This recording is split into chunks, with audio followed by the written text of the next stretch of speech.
Welcome back, friend, to another journey together. Tonight, you'll explore the timeless wisdom Buddhist masters have cherished through generations. Teachings designed to calm restless minds and cultivate profound inner peace.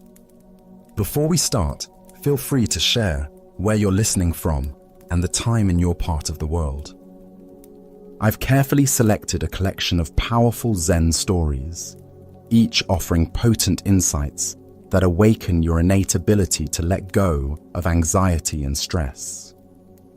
Whether your mind is scattered or you've struggled before to find calmness, remember the Buddha's insightful words.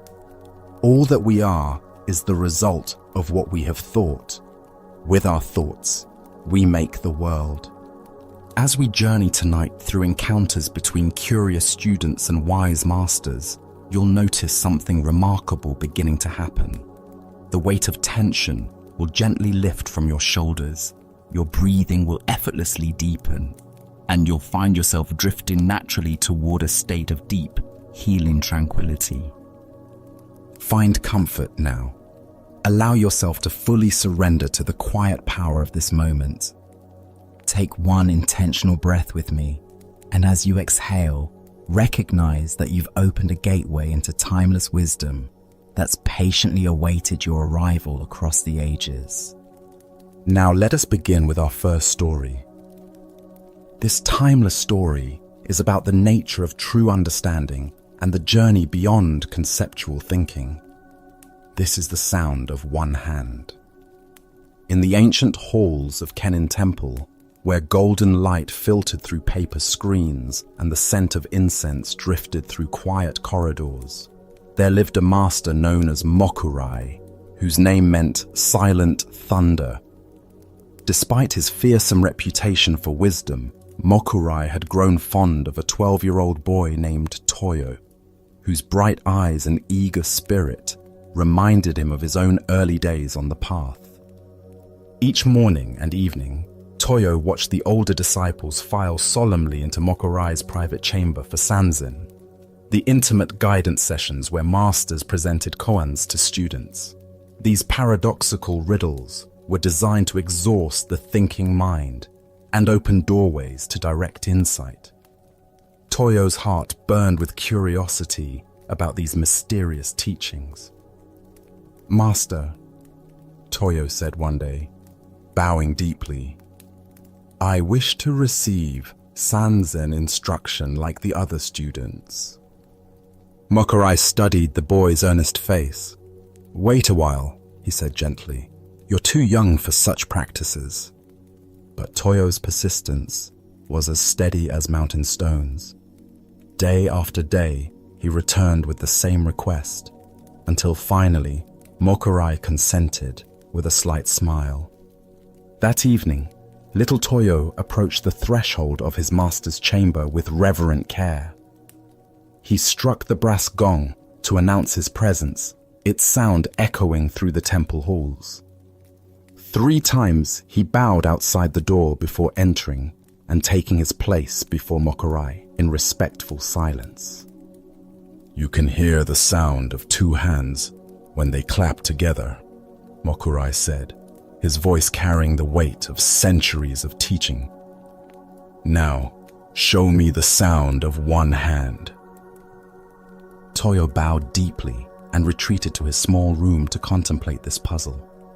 As he sat by his window, the evening air carried the melodic voices of geishas from the entertainment district below. Their songs floated up like silk ribbons on the breeze, and suddenly, Toyo's face brightened. "Ah, I have it!" he exclaimed. The next evening, when Mokurai again asked for the sound of 1 hand, young Toyo began to sing the geisha's melodies with careful attention to each note. No, Mokurai said, shaking his head. "That will never do. That is not the sound of 1 hand. You've not got it at all." Thinking the music might be too distracting, Toyo moved his sleeping quarters to a quieter part of the temple. There, in deeper silence, he meditated again on the impossible question. Late one night, He heard water dripping steadily from the roof into a clay pot below. Each drop created a perfect sound in the darkness. "I have it," he thought with excitement. When he appeared before his teacher the next day, Toyo carefully imitated the rhythm and tone of dripping water. "What is that?" Mokurai asked. "That is the sound of dripping water, but not the sound of one hand. Try again." Night after night, Toyo searched for the answer. He offered his master the sighing of wind through bamboo, but this was rejected. He presented the cry of an owl piercing the mountain stillness, but this too was refused. The chirping of crickets, the rustle of leaves, the distant temple bells, none of these satisfied Mokurai's question. More than 10 times Toyo appeared before his teacher with different sounds. Each time, he was turned away with gentle correction. For almost a year, the boy pondered what the sound of one hand might be, his young mind wrestling with the impossible riddle. Then, one quiet evening, as cherry blossoms fell like snow outside his window, something shifted in Toyo's understanding. He entered a meditation deeper than any he had known before, a stillness that transcended all sounds, all concepts, all seeking. In that profound silence, he found what he had been searching for. "I could collect no more sounds," he explained later to his master, "so I reached the soundless sound." Mokurai's eyes sparkled with recognition. Little Toyo had realized the sound of one hand. Buddha's wisdom reminds us, peace comes from within. Do not seek it without. What emerges from this story is a teaching about the nature of true understanding and the limitations of conceptual thinking. The sound of one hand represents the direct experience of reality beyond the dualistic mind that constantly seeks to grasp and categorize. Why do we struggle so profoundly with paradoxes like the sound of one hand? Zen Buddhism reveals that our ordinary consciousness operates through comparison and contrast. We understand hot by knowing cold, light by knowing darkness, sound by knowing silence. This dualistic thinking serves us well in practical life, but it becomes a barrier when we seek to understand the fundamental nature of reality. The deeper teaching here shows us that some truths cannot be grasped through intellectual analysis. They can only be directly experienced through what Zen calls don't know mind, a state of open awareness that doesn't immediately categorize or conceptualize experience. Toyo's journey represents every seeker's path, from conceptual searching to direct realization. Consider how often we approach life's deepest questions with the same strategy Toyo initially employed. When faced with existential concerns, who am I? What is the meaning of life? How can I find peace? We typically seek answers in external sources, collect information, and try to solve these mysteries through thinking. Yet the most profound insights often arise not from accumulating more concepts, but from releasing our attachment to conceptual understanding altogether. Nothing is an accident in Toyo's journey. Each rejected answer served a purpose, gradually exhausting his conceptual mind and preparing him for direct insight. The geisha's music taught him that beauty alone is not truth. The dripping water showed him that natural phenomena, while peaceful, are still within the realm of dualistic perception. Each failure was actually a step towards success, stripping away his reliance on external sounds until only the soundless sound remained. Zen master Huangpo taught, "The foolish reject what they see, not what they think. The wise reject what they think, not what they see." This points to the heart of Toyo's realization. He had to move beyond thinking about the sound of one hand to directly experiencing it. This shift from conceptual to experiential knowing is at the core of all authentic spiritual realization. In our modern lives, we might recognize this pattern in moments when we've struggled with a problem through intense thinking, only to have the solution arise spontaneously when we let go of our mental effort. The answer to the sound of one hand is not a sound at all, but the awareness within which all sounds arise and pass away. It is the consciousness that experiences, but is not limited by any particular experience.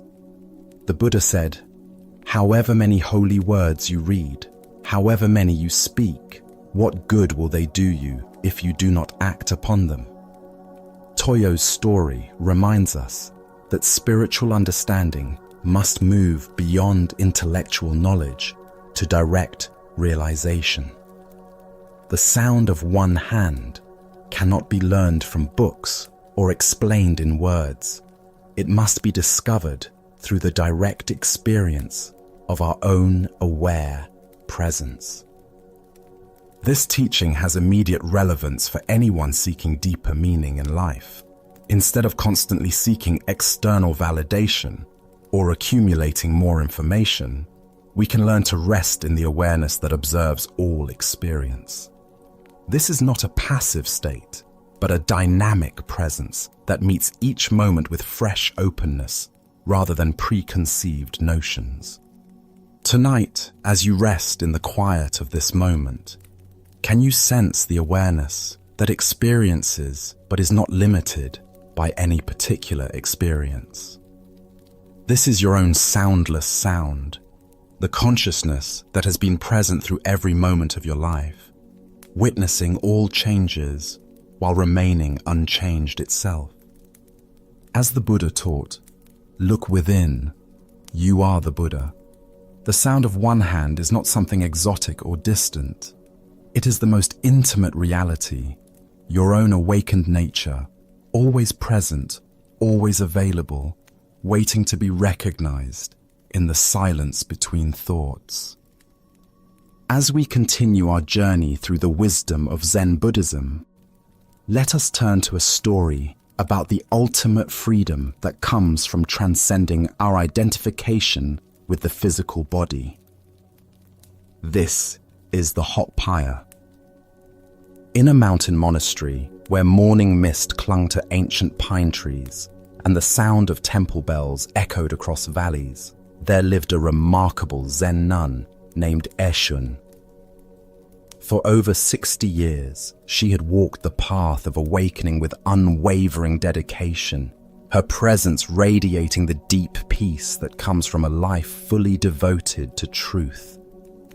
As her body grew frail with age, Eshun knew her time in this world was drawing to a close.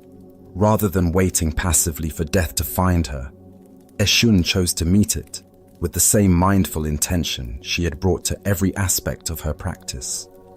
She called several monks to her side on a clear autumn morning when the air was crisp and the leaves were turning golden. "Please, gather wood in the courtyard," she instructed them with calm authority. "Build a funeral pyre." The monks looked at each other with confusion and concern. Their beloved teacher was still alive, still walking and speaking clearly. Why was she requesting such a thing? But Eshun's reputation for wisdom was legendary, and they had learned to trust her guidance even when they couldn't understand it. Quietly, they collected dry wood and arranged it carefully in the monastery's central courtyard, creating a traditional funeral pyre. When the preparation was complete, Eshun emerged from her quarters wearing her finest robes. Without hesitation or ceremony, she walked to the center of the wooden structure and seated herself in the lotus position, her back straight and her hands folded peacefully in her lap. Her face showed no trace of fear or uncertainty, only the serene composure of someone who had found complete freedom from attachment. "Light the fire," she instructed the monks, who stood frozen in amazement at her composure. As the flames began to lick at the edges of the pyre, growing stronger with each passing moment. One of the younger monks could no longer contain his concern. The sight of his revered teacher sitting calmly in the center of the growing fire overwhelmed his understanding. "Oh, nun!" he shouted above the crackling of the burning wood. "Is it hot in there?" Eshin turned her gaze toward the concerned monk, and her eyes sparkled with the same teaching spirit that had guided countless students over the decades. Even in this ultimate moment, she remained a teacher. "Such a matter would concern only a stupid person like yourself," she replied with gentle firmness, her voice carrying clearly despite the flames that now surrounded her completely.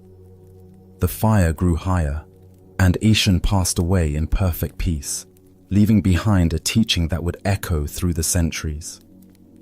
The Buddha once said, "The body is like an earthen vessel, fragile and temporary, but the spirit within is indestructible." This ancient wisdom illuminates the profound teaching embedded in Eshun's final act. She demonstrated complete freedom from our most fundamental attachment, identification with the physical body. Why do we find Eshun's story so challenging to our ordinary understanding? Zen Buddhism explains that most human suffering stems from our deep identification with temporary phenomena, our bodies, thoughts, emotions, and circumstances. We mistake these changing conditions for our true identity, creating endless anxiety about their inevitable transformation. The heart of this lesson lies in understanding what Zen calls the deathless death. Eshin had realized through decades of practice that her essential nature was not the aging body that housed her awareness, but the consciousness itself, timeless, formless, and unaffected by physical change. From this perspective, death becomes not an ending, but a transition, like taking off worn-out clothes. Nothing is an accident in how this teaching comes to us. Eshun's response to the monk's concern, calling him stupid for worrying about physical heat, wasn't cruel, but compassionate. She was pointing to the stupidity of identifying with temporary phenomena while missing our eternal nature. The physical sensation of heat was utterly irrelevant to who she truly was. Consider how much of our daily anxiety revolves around threats to our temporary identities. We worry about aging, illness, failure, rejection, or loss because we believe these temporary conditions define us. We spend enormous energy protecting and maintaining what Buddhist teaching calls the false self, the collection of physical sensations, memories, and mental patterns we mistake for our true identity. Zen Master Bankei taught, "You are perfect, just as you are, and you could use a little improvement." This paradox points to the same truth Eshun embodied. Our essential nature is already complete and unaffected by changing conditions. Yet we can cultivate greater recognition of this truth through practice. Eshun's fearlessness in the face of flames represents the ultimate fruit of spiritual practice, complete freedom from identification with anything temporary. This doesn't mean becoming indifferent to physical comfort or safety in daily life, but rather holding these concerns lightly without the desperate attachment that creates suffering. Look deeply at your own experience. How much mental energy do you spend protecting your image, your comfort, your plans, your preferences? These are all forms of the same fundamental attachment that Eshun had transcended. While we may not be called to her extreme demonstration, we can practice letting go of our smaller attachments in everyday situations. When someone criticizes us, can we remain centered without defending our ego? When we experience physical discomfort, can we observe it without completely identifying with it? When our plans fall apart, can we adapt without feeling that our essential self has been threatened? The Buddha said, attachment is the root of suffering. Eshun's final teaching shows us what complete non-attachment looks like. She was so free from identification with her body that physical pain became as irrelevant as a change in weather, something happening in her awareness but not defining her experience. This level of realization may seem impossibly distant from our ordinary consciousness, yet it points to a freedom available in smaller ways throughout our daily lives. Every time we choose presence over reactivity, acceptance over resistance, or love over fear, we touch the same deathless awareness that Eshun embodied so completely. Her story also reveals something profound about the nature of wisdom itself. True wisdom is not an intellectual understanding, but a lived realization that transforms how we meet every experience. Eshun didn't just know intellectually that she was more than her body. She embodied this truth so completely that even death became an opportunity for teaching. Tonight, as you notice the various sensations, thoughts, and emotions moving through your awareness, can you sense the unchanging consciousness that observes them all? This witness awareness, present in comfort and discomfort, joy and sorrow, health and illness, is your own deathless nature. As the Buddha taught, all conditioned things are impermanent. Work out your salvation with diligence. Eshun's story reminds us that our deepest work is not protecting the temporary, but recognizing the eternal within ourselves, the awareness that remains untouched by any condition, including the ultimate condition of physical death. Now, let us explore a Zen story about the nature of universal compassion and the ego's resistance to loving inclusively. This is the farmer's exception. In the gentle hills of rural Japan, where rice fields stretched like green mirrors reflecting the sky, and farmers worked in harmony with seasonal rhythms, there lived a simple farmer whose heart had been broken by loss. His beloved wife, the light of his life for 30 years, had passed away after a brief illness, leaving him alone with his grief and memories.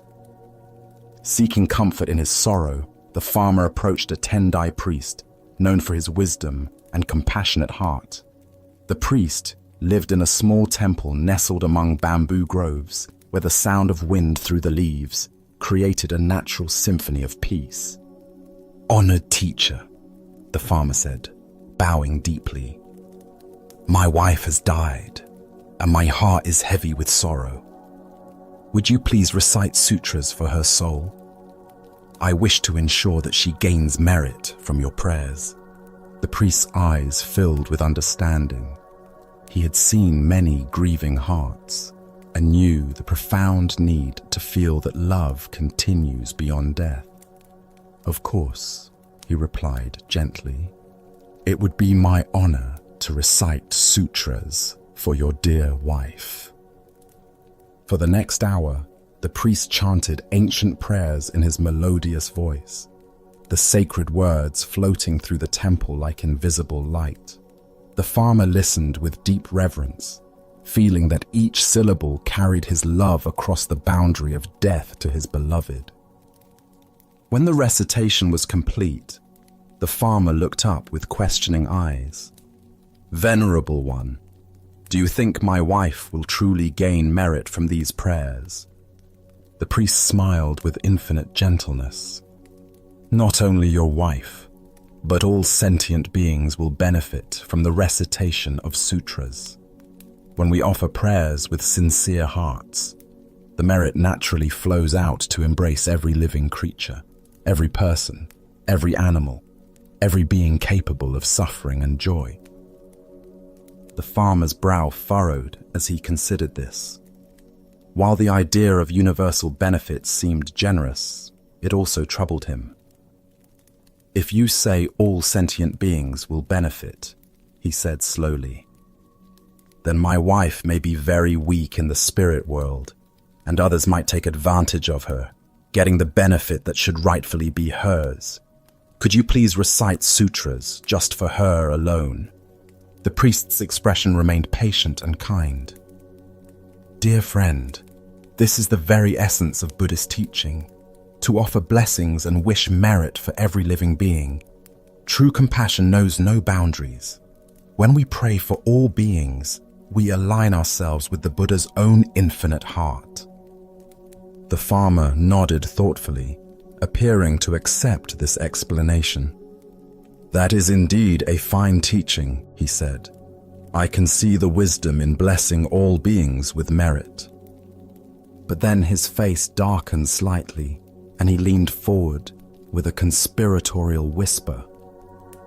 "However, please make one small exception.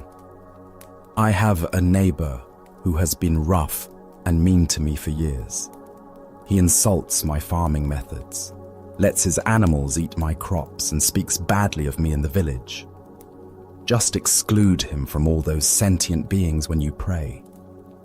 The priest remained silent for a long moment, understanding that this request revealed something profound about the human heart and its capacity for selective love. As the Buddha observed, hatred is never conquered by hatred.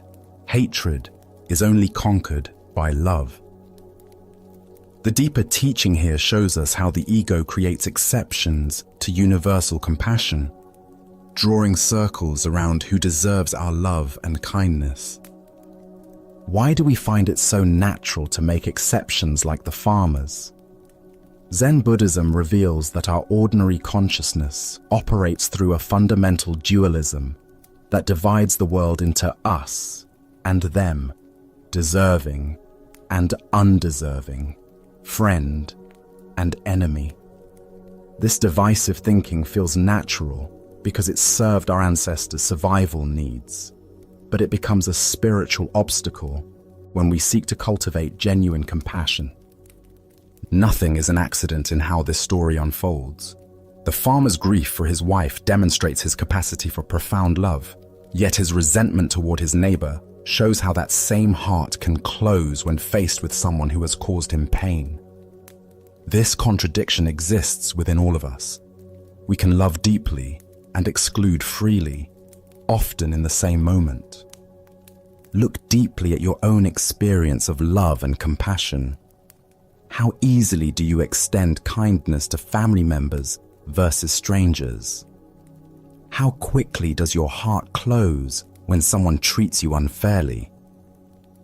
The farmer's request to exclude his difficult neighbor represents a universal human tendency to withdraw our compassion from those who challenge us. Consider the subtle ways we make similar exceptions throughout our days. We feel compassion for victims of natural disasters, but judgment toward those who make poor financial decisions. We extend patience to children, but irritation towards slow-moving elderly people. We offer forgiveness to friends, but withhold it from public figures whose politics we dislike. Zen master Thich Nhat Hanh taught, "When another person makes you suffer, it is because he suffers deeply within himself, and his suffering is spilling over.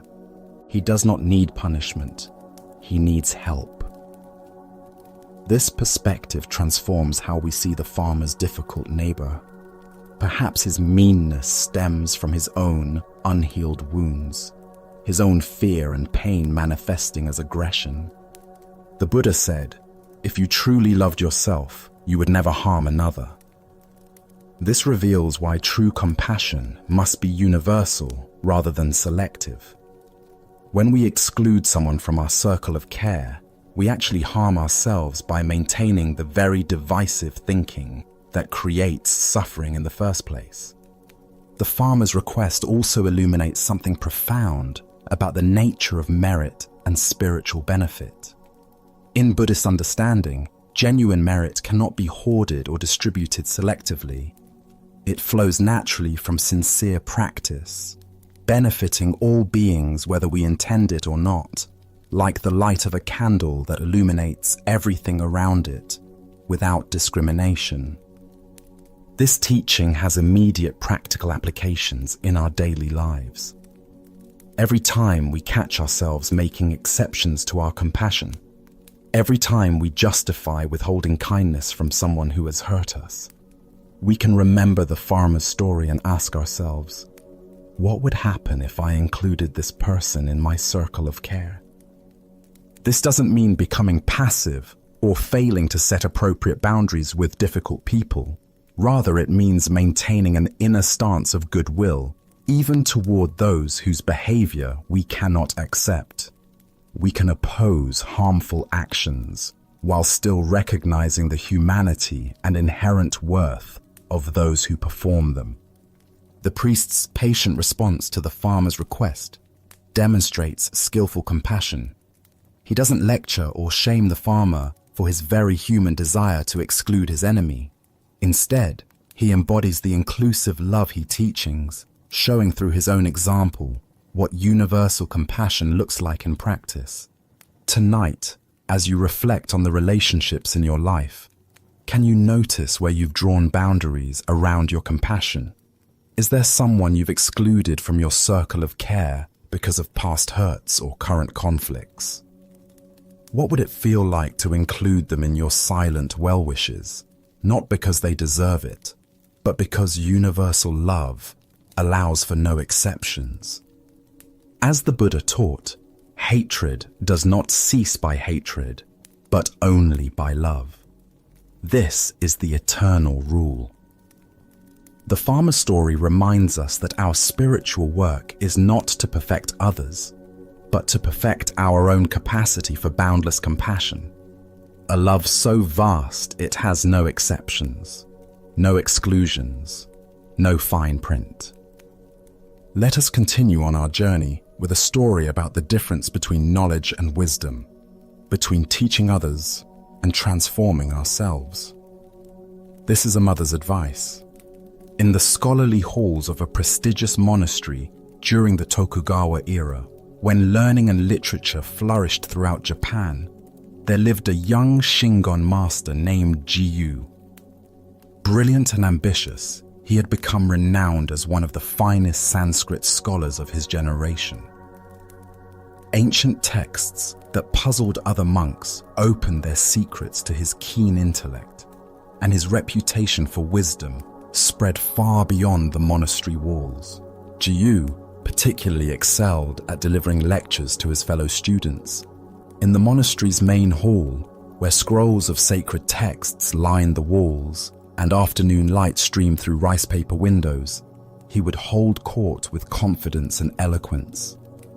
His presentations were masterful displays of knowledge, weaving together complex philosophical concepts with quotations from dozens of sutras. Other students would sit in rapt attention as Jiyu demonstrated his comprehensive understanding of Buddhist doctrine.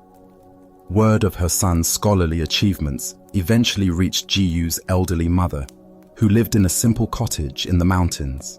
She had raised him with great sacrifice, working tirelessly to ensure he could pursue his spiritual education. Now, hearing reports of his fame as a teacher and lecturer, she felt compelled to write him a letter. Her words came from a heart that had spent decades in quiet contemplation, a mother's wisdom earned through years of simple living and genuine practice. She took up her brush and wrote with careful strokes.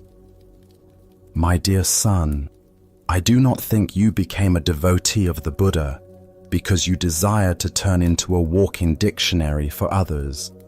There is no end to information and commentary, glory and honor. The mind that seeks recognition through knowledge is like a hungry ghost, never satisfied, no matter how much it consumes." She paused, her weathered hands steady as she continued, "I wish you would stop this lecture business. Shut yourself up in a little temple in a remote part of the mountains. Devote your time to meditation. And, in this way, attain true realization. The Buddha's teaching is not meant to impress others, but to transform oneself." When Jiyu received his mother's letter, he felt the words pierce through his scholarly pride like arrows finding their mark. In the quiet of his study, surrounded by the very texts and commentaries his mother was questioning, he began to understand that his brilliant lectures might actually be obstacles to his own awakening. The Buddha taught, "A man is not learned simply because he talks much. He who is patient, free from hatred and fear, is called learned." This teaching lies at the heart of the mother's wisdom. She understood that her son's intellectual brilliance, while impressive, had become a substitute for the direct spiritual realization he originally sought. Why do we so easily confuse knowledge about spirituality with spiritual realization itself? Zen Buddhism explains that the thinking mind loves to accumulate information and concepts because this gives the ego a sense of accomplishment and identity. We can spend years studying sacred texts, memorizing teachings, and discussing philosophy, while never directly experiencing the truth these words point toward. The heart of this lesson lies in understanding the difference between what Zen calls finger pointing at the moon and the moon itself. Jiyu had become fascinated with the finger, the words, concepts, and intellectual frameworks of Buddhism, while losing sight of the moon they were meant to reveal: direct awakening and liberation from suffering. Nothing is an accident in how this teaching came through Jiyu's mother rather than another scholarly master. Mothers see through pretense in ways that colleagues cannot. Her love for her son allowed her to perceive what his admirers missed, that his pursuit of recognition was leading him away from, rather than toward, genuine realization. Look deeply at your own relationship with knowledge and wisdom. How often do we gather information about personal growth, spirituality, or mindfulness without actually practicing what we learn? We read books about meditation instead of meditating, attend workshops on mindfulness without cultivating present moment awareness, or discuss enlightenment concepts without examining our own consciousness. The mother's advice to shut yourself up in a little temple represents the inward turn necessary for authentic spiritual development. This doesn't necessarily mean physical isolation, but rather a willingness to step back from external validation and focus on inner transformation.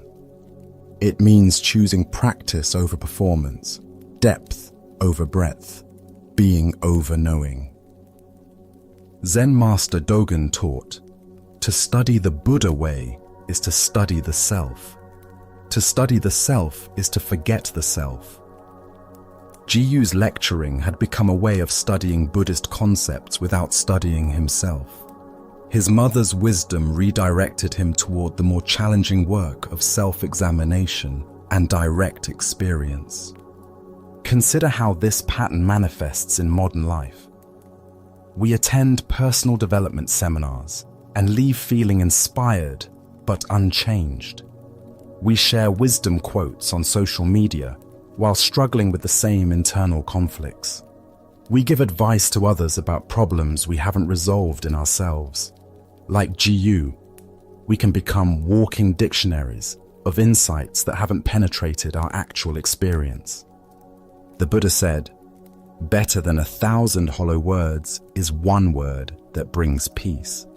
This speaks to the quality versus quantity distinction the mother was making. One moment of genuine realization is worth more than years of scholarly commentary because it actually transforms our relationship to life rather than simply adding to our mental collection of concepts. The mother's letter also reveals something profound about the nature of true teaching. The most powerful lessons often come from those who have lived wisdom rather than just studied it.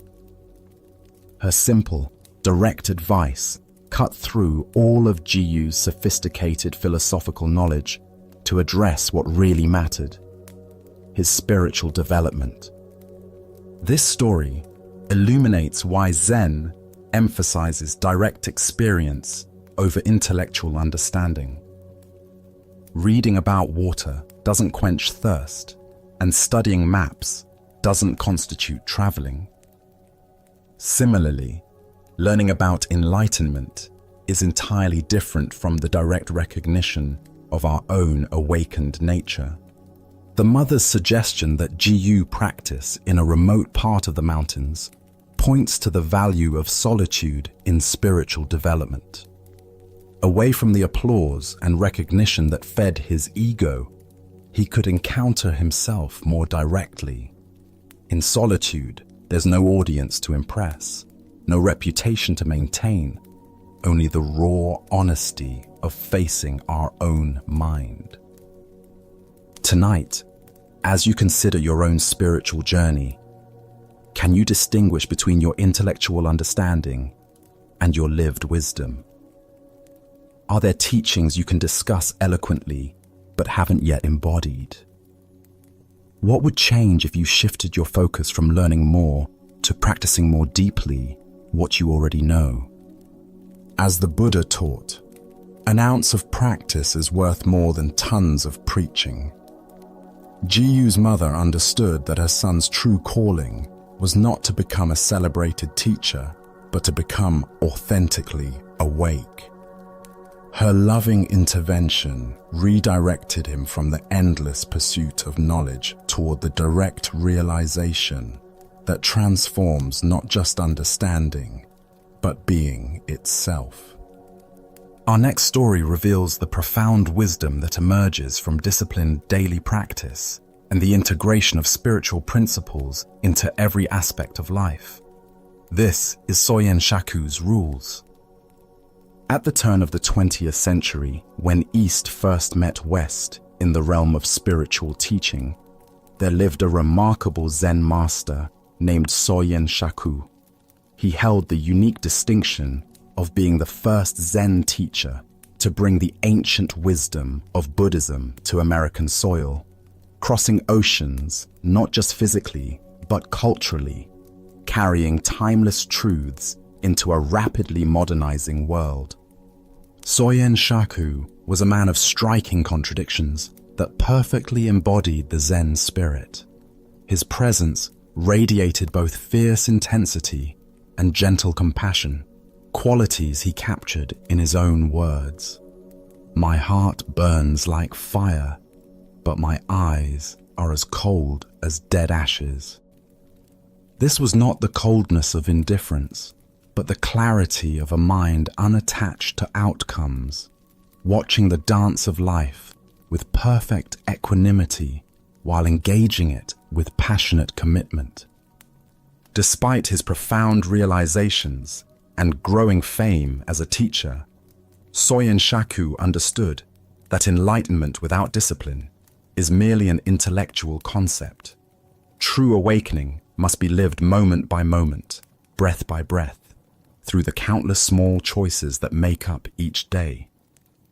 Therefore, he created a set of 10 rules that became the foundation of his daily practice.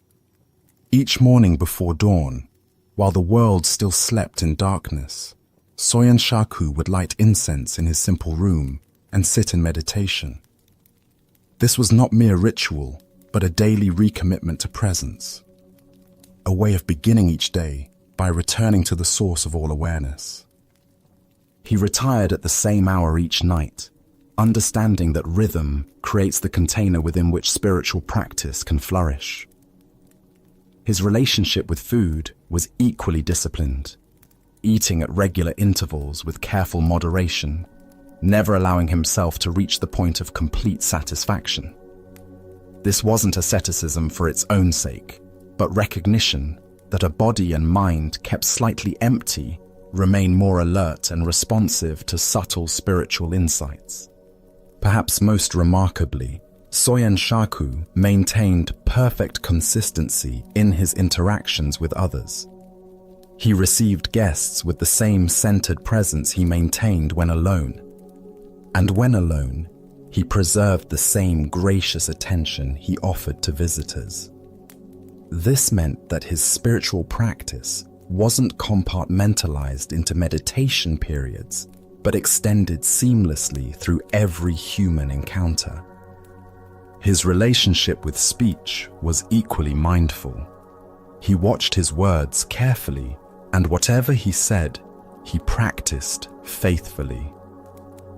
This integration of speech and action prevented the gap between ideals and reality that undermines so many spiritual seekers.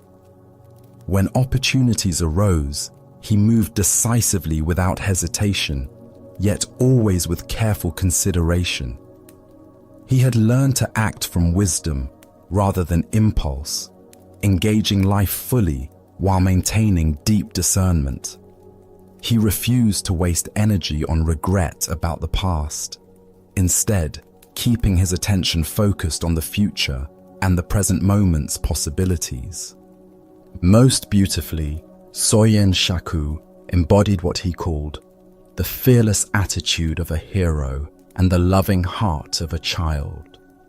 This perfect balance of courage and tenderness allowed him to meet life's challenges without defensiveness, while maintaining an open, wonder-filled approach to each day's experiences. Even his relationship with sleep and waking reflected his spiritual understanding. Each night, he retired as if entering his final sleep, releasing all attachment to outcomes and surrendering completely to rest. Each morning, he left his bed instantly upon waking, casting aside the comfort of sleep like discarded shoes, ready to meet the new day with fresh energy and attention. Buddha spoke of this when he said, "We are what we repeatedly do." Excellence, then, is not an act, but a habit. What emerges from Soyen Shaku's story is the profound truth that spiritual realization is not a peak experience to be achieved once, but a way of living to be cultivated daily through countless small practices. Why do we struggle to maintain consistent spiritual practices?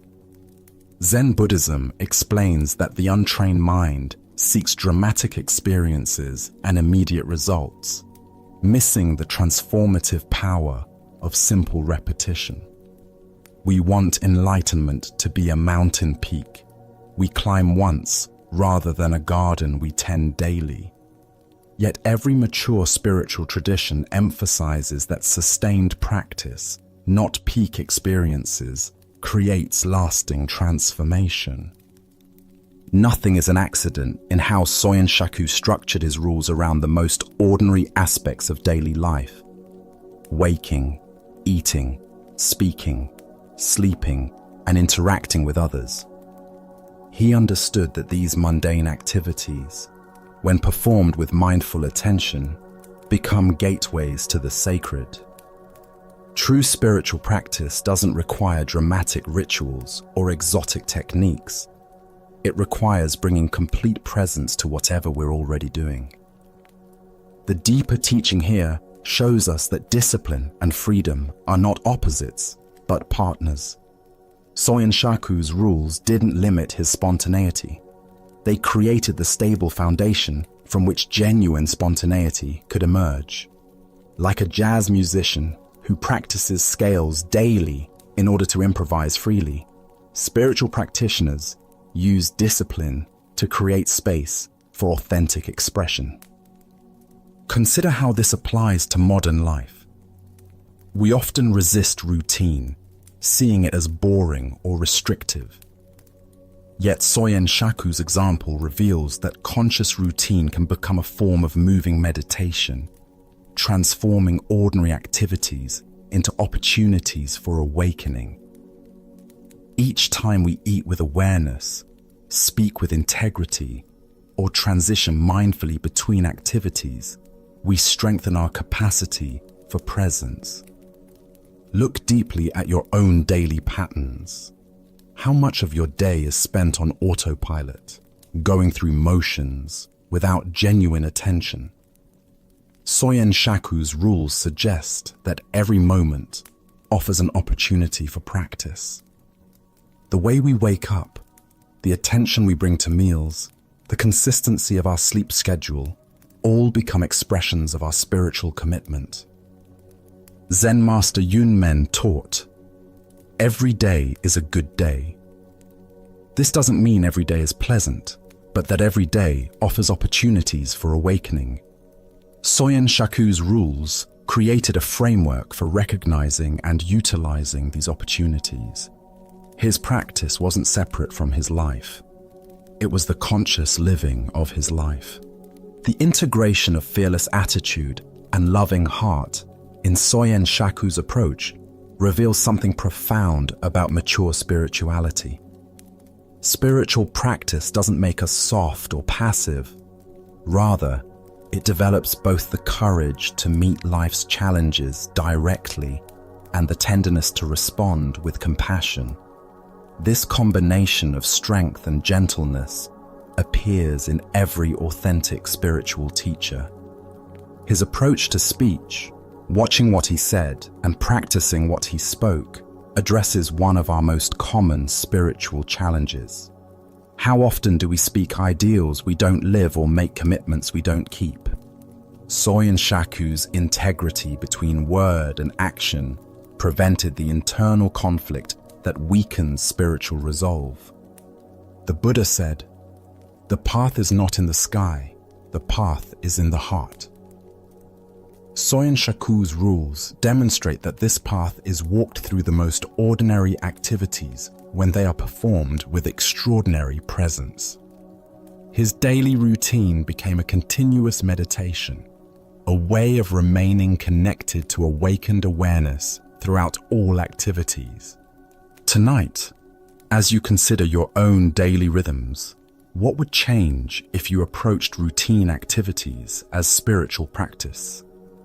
Could your morning routine become a meditation? Could your interactions with others become opportunities for compassion? Could your relationship with food, sleep, and speech become expressions of mindful awareness? Soyen Shaku's example shows us that we don't need to wait for perfect conditions or extraordinary circumstances to deepen our spiritual practice. We can begin exactly where we are, with whatever daily activities already fill our schedule. The path to awakening runs directly through the center of ordinary life, transformed by the quality of attention we bring to each moment.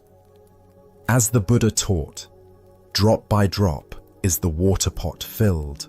Likewise, the wise one, gathering it little by little, fills oneself with good. Soyen Shaku understood that enlightenment is not a sudden explosion, but a gradual accumulation of mindful moments, each small practice adding to the foundation of awakened living.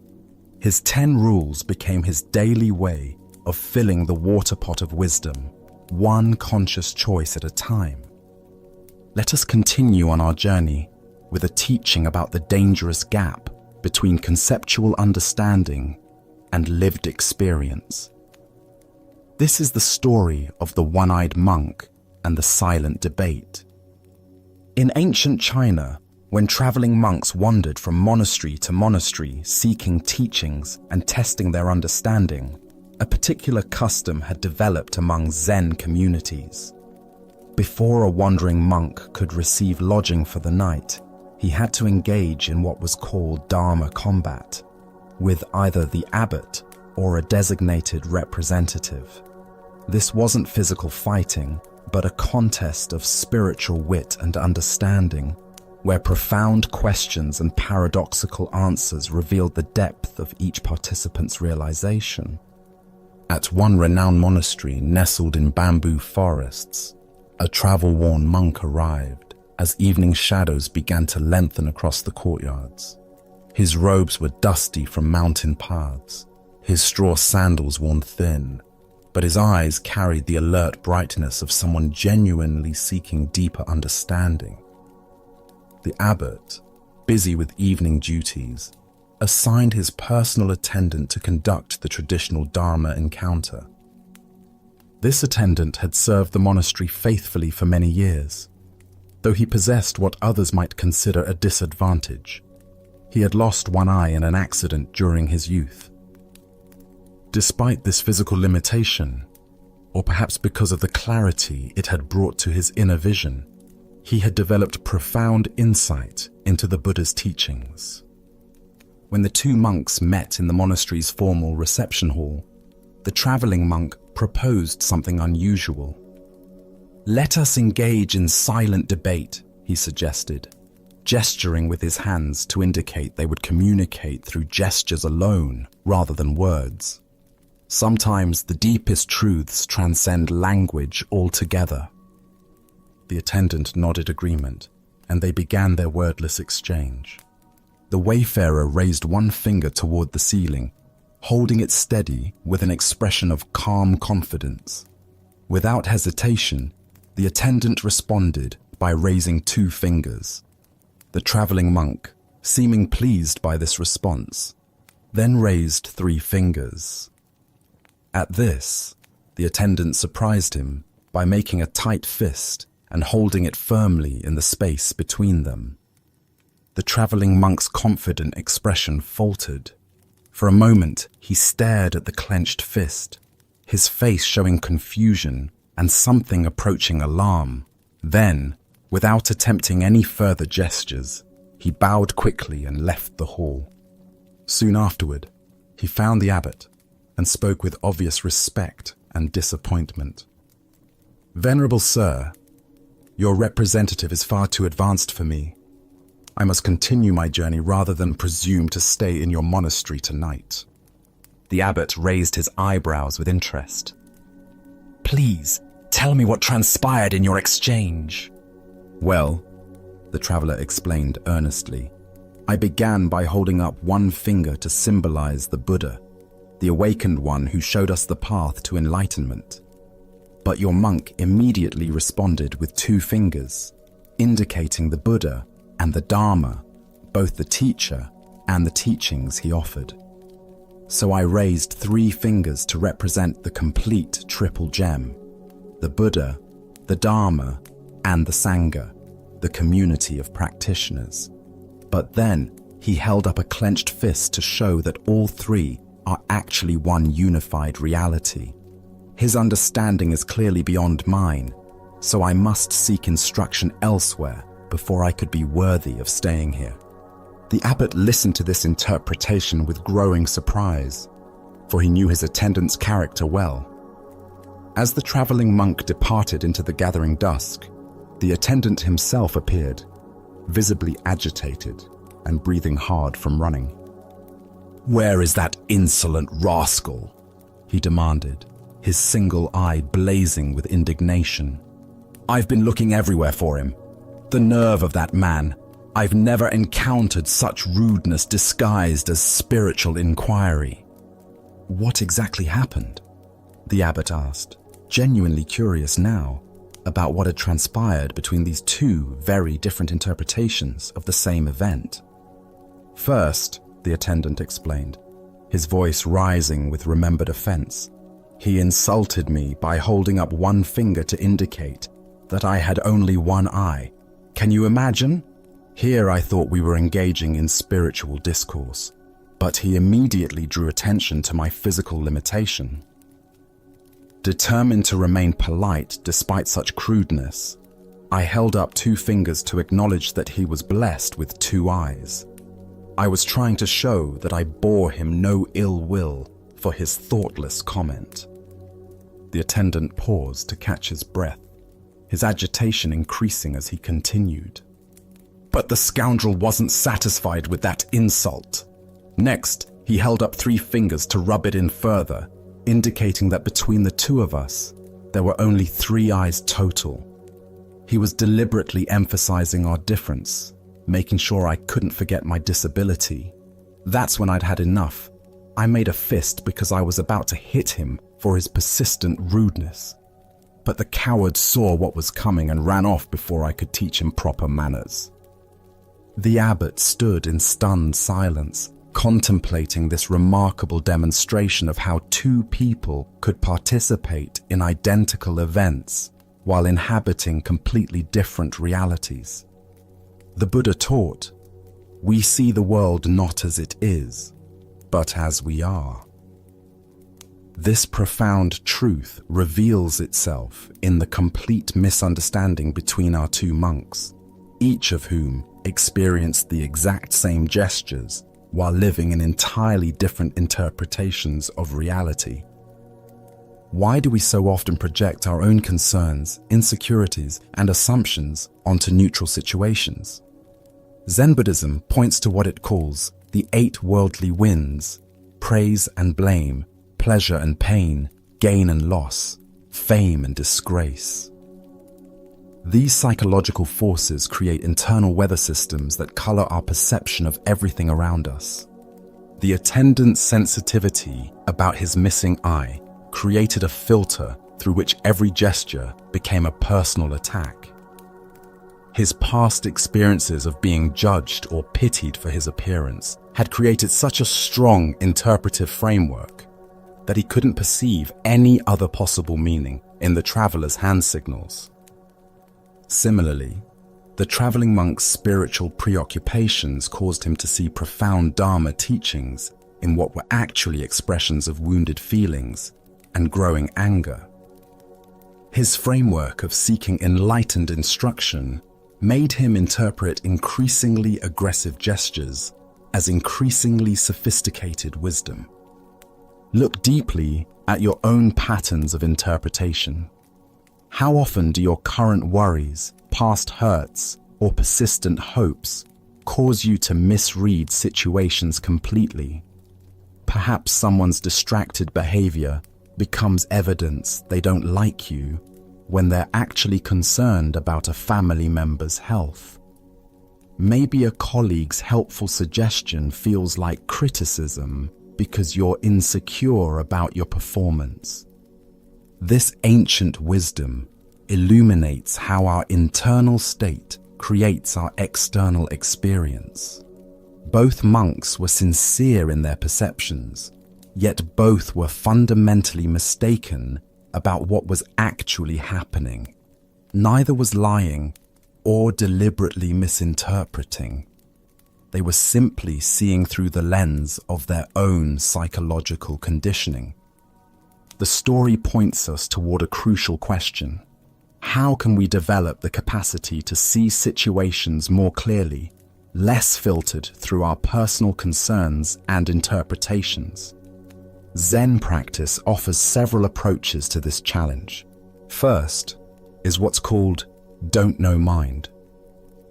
Maintaining openness to multiple interpretations, rather than immediately settling on the one that confirms our existing beliefs or fears. When someone acts in a way that triggers our interpretation, can we pause and consider other possible explanations? Second is mindfulness of our own emotional states. The attendant might have noticed his rising sensitivity about his appearance and recognized how this was coloring his perception.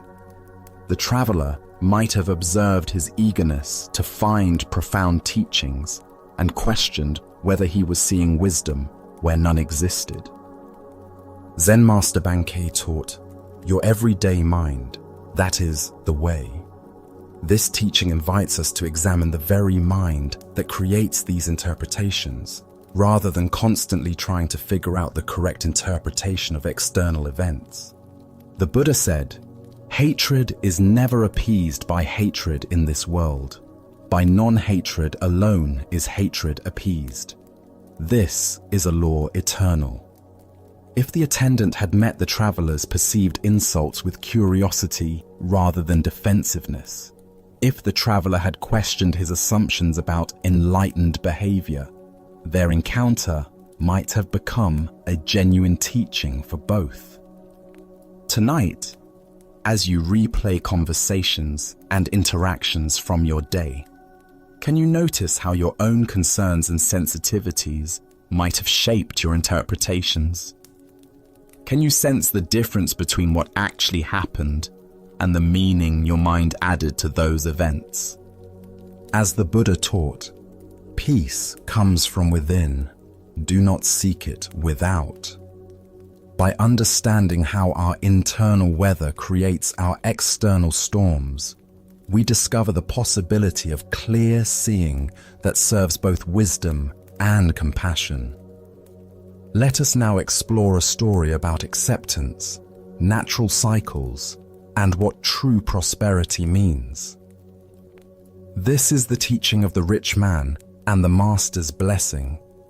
A wealthy merchant had built a vast fortune through years of shrewd business dealings and careful investments. His family owned multiple properties, controlled trade routes, and wielded considerable influence throughout the region. As he aged, the merchant became increasingly concerned about ensuring his family's continued prosperity long after his death. Having heard of a renowned Zen master whose wisdom was said to transcend ordinary understanding, the merchant decided to commission something special. He approached the master with a request that seemed both generous and practical. "Master," he said, bowing respectfully while displaying his finest robes and jewelry, "I would like to commission you to write something profound that will encourage the prosperity of my family for generations to come, something that my descendants can treasure and draw inspiration from long after I am gone. Money is no object. I simply want the most powerful blessing you can provide." The master listened quietly to this request, observing the merchant's obvious wealth and the sincere concern he felt for his family's future. After a moment of contemplation, he nodded his agreement and asked for a large piece of the finest paper. The merchant watched eagerly as the master prepared his brush and ink with ceremonial care. He expected elaborate calligraphy, perhaps ancient wisdom about accumulating wealth, or powerful mantras that would ensure his family's continued success in business and life. The master's reputation suggested that whatever he wrote would be both beautiful and profound. With simple, elegant strokes, the master wrote just 7 words. Father dies, son dies, grandson dies. When the merchant read what had been written, his face flushed red with anger and disbelief. This was not at all what he had expected or requested. "Master!" he exclaimed, his voice rising with indignation. "I asked you to write something that would bring happiness and prosperity to my family for generations. Instead, you give me this depressing message about death. Why do you give me something so depressing like this?" The master looked at him with calm, compassionate eyes and began to explain the deeper meaning behind what might appear to be a morbid prediction. "Consider carefully what I have written," the master said gently. "If your son should die before you, this would bring unbearable grief to your family. Parents are not meant to outlive their children. Such loss creates a wound that never fully heals. If your grandson should die before your son, this too would bring tremendous sorrow to your family and disrupt the natural flow of life." The merchant began to listen more carefully, sensing there was something deeper in the master's words than he had initially understood. "But if your family continues, generation after generation, with each death occurring in the natural order I have described, this represents the ideal course of life. This is the pattern that brings the least suffering and the greatest harmony.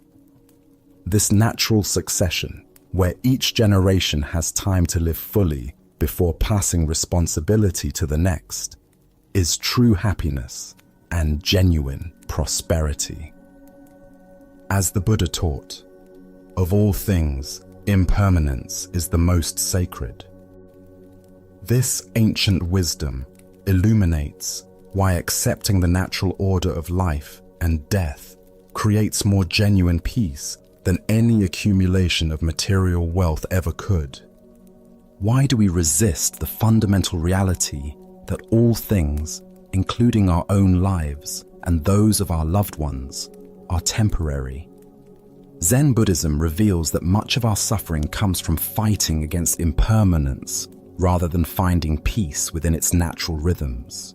The merchant's initial understanding of prosperity was limited to material accumulation, wealth, property, and influence that could be passed down through generations. But the master pointed to a deeper form of prosperity, the blessing of a family that experiences life and death in harmony with natural order rather than in tragic disruption of it. Consider how different our relationship to mortality becomes when we see death not as failure or tragedy, but as the natural conclusion of a life fully lived. The Master's blessing wasn't morbid. It was recognition that the greatest gift we can wish for our families is that each generation has the opportunity to live completely before making way for the next. This teaching also reveals the limitation of trying to control the future through accumulation of resources. The merchant wanted to ensure his family's prosperity through external means, but the master suggested that true prosperity comes from accepting life's fundamental conditions rather than attempting to transcend them. In our modern context, we often measure family success by material legacy, the wealth we leave behind, the properties we pass down, the financial security we provide. But how often do we consider the emotional and spiritual legacy of a family that understands and accepts life's natural rhythms? The Buddha said, "All conditioned things are impermanent. Strive on with diligence." This teaching reminds us that even while we work diligently to create good conditions for ourselves and our loved ones, the ultimate prosperity comes from understanding and accepting the temporary nature of all achievements. Look deeply at your own hopes and fears for your family's future. How much energy goes toward trying to control outcomes that are ultimately beyond our control? What would it mean to wish for your loved ones not immunity from life's natural processes, but wisdom and acceptance in meeting them? The Master's blessing contains a profound recognition. The alternative to natural order is not preservation, but tragedy. By wishing for the normal sequence of generational transition, he was wishing for the absence of the premature deaths and disrupted cycles that create the deepest forms of suffering. Tonight, as you consider what you most hope for your family and loved ones, can you remember the Master's wisdom? Can you see that the greatest blessing might not be the avoidance of mortality, but the grace to experience it in harmony with natural order?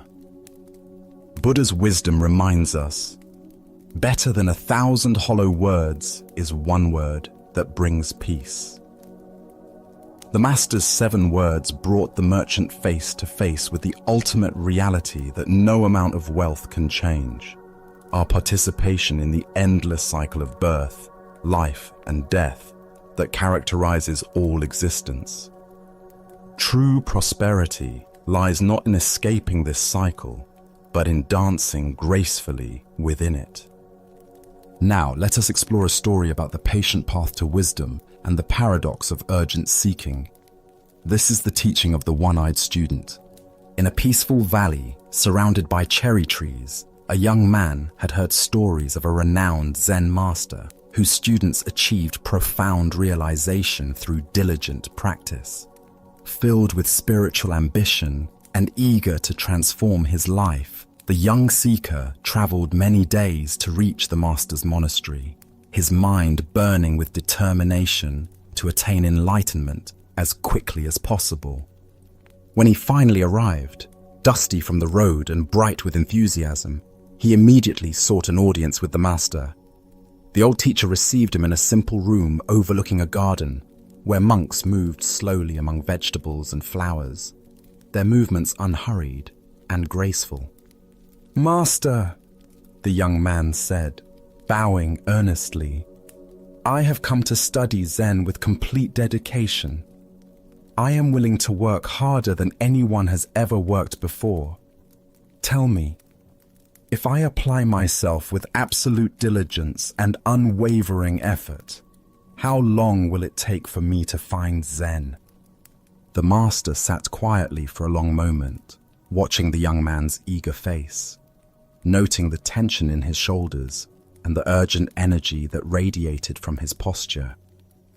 Finally, he replied thoughtfully, 10 years. The student's eyes widened with surprise. 10 years seemed like such a long time when enlightenment felt so urgent, so necessary for his happiness. Surely, with the right approach, the process could be accelerated.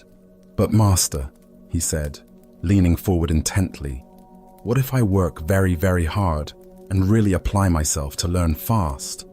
What if I meditate longer than the other students, study more texts, practice more intensively?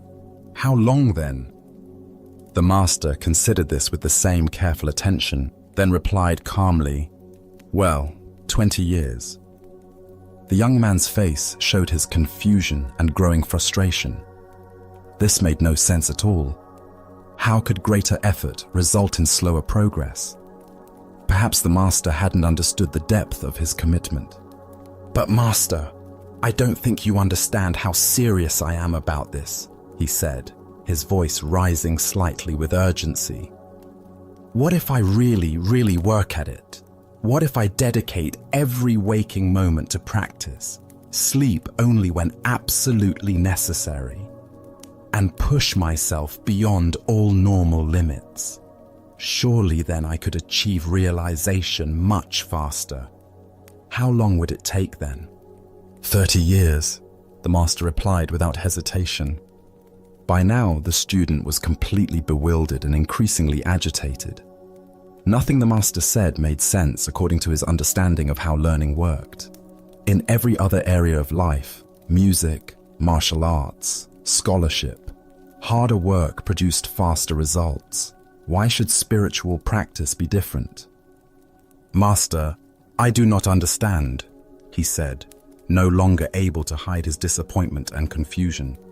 "Each time that I say I will work harder, you say it will take me longer. This seems completely backwards. Why do you say that?" The master's expression became gentle and compassionate, like a father explaining something important to a beloved child who was old enough to understand.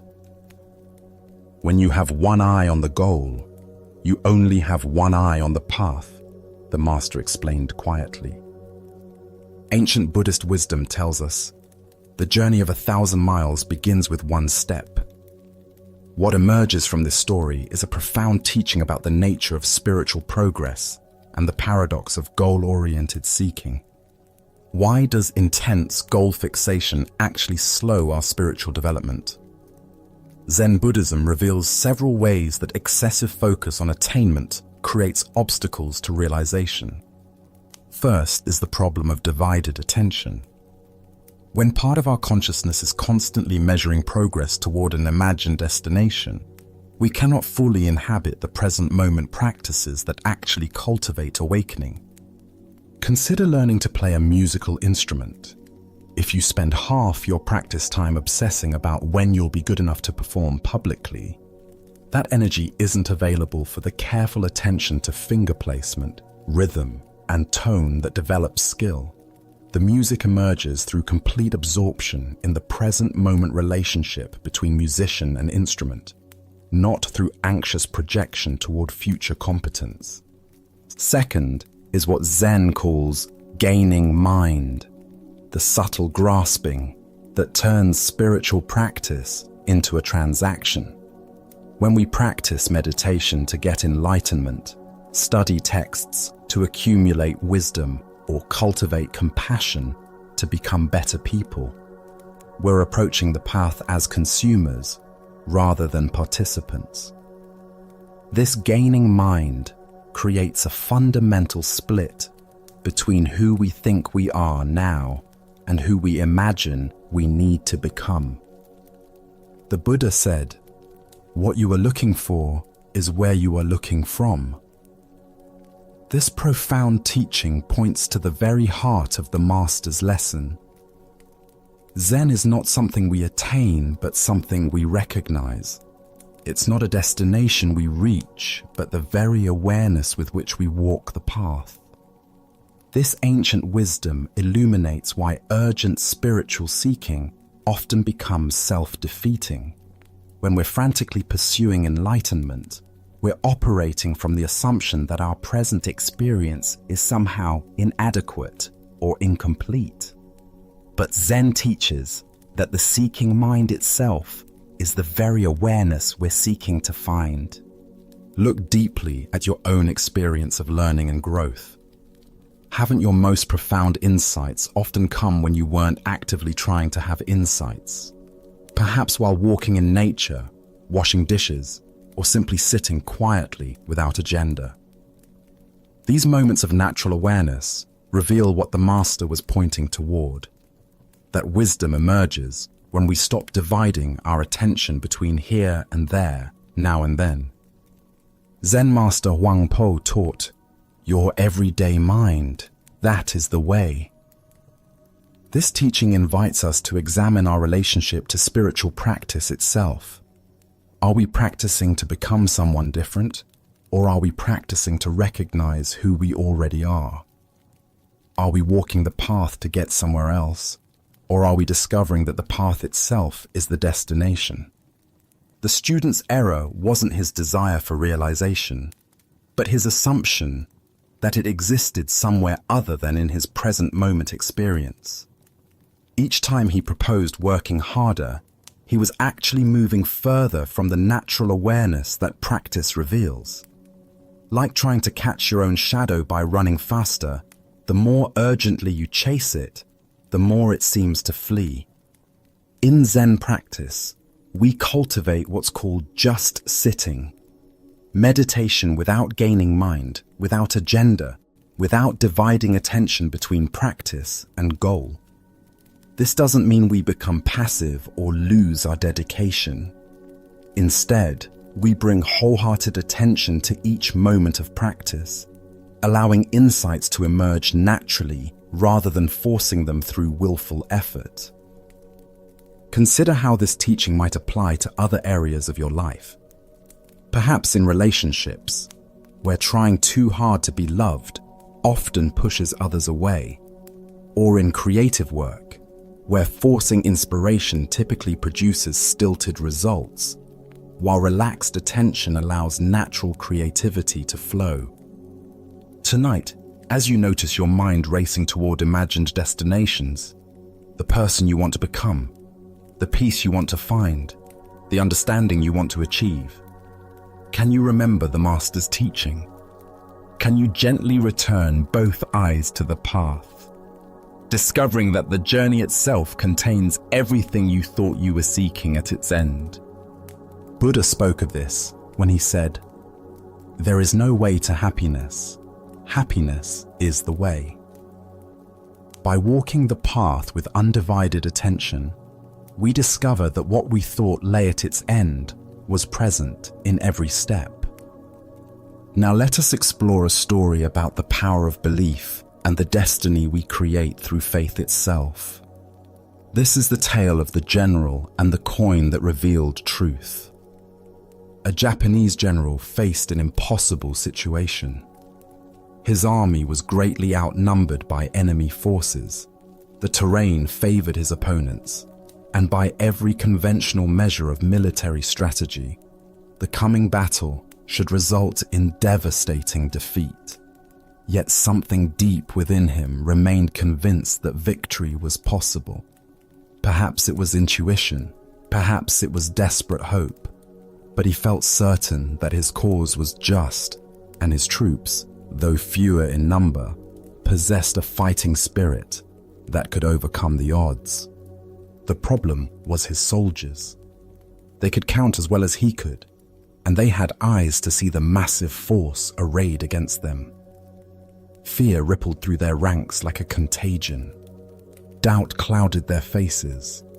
Whispered conversations filled with pessimism spread through the camp, and the general could sense that their morale was crumbling before the battle had even begun. He knew that an army convinced of its own defeat would indeed be defeated, regardless of any other factors. Technical skill, superior weapons, even numerical advantage means nothing when soldiers have already surrendered in their hearts. But an army that truly believed in its victory could accomplish seemingly impossible things through the sheer force of that conviction. On the morning of the battle, as they marched toward their destiny, the general led his troops to a small religious shrine that stood beside the road. This was a place where countless warriors had stopped over the centuries to pray before facing uncertain fate. The general gathered his men around him and led them in earnest prayer, asking for divine blessing and protection in the coming fight. When the prayers were finished, the general reached into his pocket and withdrew a simple coin. He held it high so that every soldier could see it clearly. "My brothers," he called out, his voice carrying across the assembled ranks, "we have prayed, and now we will let heaven itself reveal our destiny. I will toss this coin into the air. If it lands heads, we are fated to win this battle. If it lands tails, we are destined to lose. Let us discover what the gods have decided for us." The soldiers pressed closer, their breathing shallow with anticipation. Everything seemed to depend on this single moment, this one flip of metal spinning through the morning air. The general tossed the coin high, and every eye followed its arc as it rose, hung suspended for an instant against the sky, then fell back, down to earth. The coin landed and lay still in the dust. It was heads. A cheer erupted from the troops that could probably be heard for miles. Soldiers who had been grim and fearful moments before now laughed with joy and embraced each other with renewed confidence. The gods had spoken. Victory was assured. Their cause was blessed by heaven itself. Filled with this divine confidence, the soldiers attacked their enemies with such fierce determination and coordinated power that they achieved exactly what the coin had predicted. Against all odds, they won a decisive victory, routing forces much larger than their own and securing a triumph that would be remembered for generations. After the battle, as the general walked among his celebrating troops, his lieutenant approached him with wonder in his eyes. "General," the lieutenant said, "what an incredible thing. The coin revealed our true destiny, just as you said it would. Surely no human power can change what heaven has decreed." "You are absolutely right," the general replied with a knowing smile. He reached into his pocket and withdrew the coin, holding it so his lieutenant could examine it closely. "No one can change destiny." The lieutenant looked at the coin and gasped. Both sides showed heads. The Buddha once said, "All that we are is the result of what we have thought. The mind is everything. What we think, we become." Here we discover the profound truth that destiny is not something that happens to us, but something we create through the power of our own beliefs and expectations. Why do we so readily assume that fate is beyond our influence, when our own minds play such a crucial role in shaping what unfolds? Zen Buddhism teaches that while we cannot control all external circumstances, we have tremendous power over the internal conditions that determine how we respond to whatever arises. The general understood something profound about human psychology and the nature of reality itself. He knew that his soldiers' belief in victory was more important than their numerical disadvantage. He recognized that confidence, determination, and fighting spirit could overcome superior numbers when those qualities were genuinely present. But here's the deeper teaching. The general didn't simply manipulate his troops through deception. He created the conditions that allowed their natural courage and strength to emerge. The soldiers possessed the ability to fight brilliantly all along. They simply needed to believe in themselves and their cause. Consider your own relationship with destiny and possibility. How often do you assume that outcomes are predetermined, that success or failure is beyond your influence? The general's two-headed coin represents the power we all possess to tip the scales in favor of positive outcomes through the quality of our engagement with life. This doesn't mean we can control everything through positive thinking, or that believing in something makes it automatically true. The soldiers still had to fight the battle. They still had to demonstrate actual skill and courage. But their belief in victory created the psychological conditions that allowed their best qualities to manifest. In Zen practice, we learn to work skillfully with both effort and surrender, both intention and acceptance. We recognize that while we cannot dictate specific outcomes, we can profoundly influence the energy and attention we bring to any situation. This quality of engagement often determines whether we experience success or failure, regardless of external circumstances.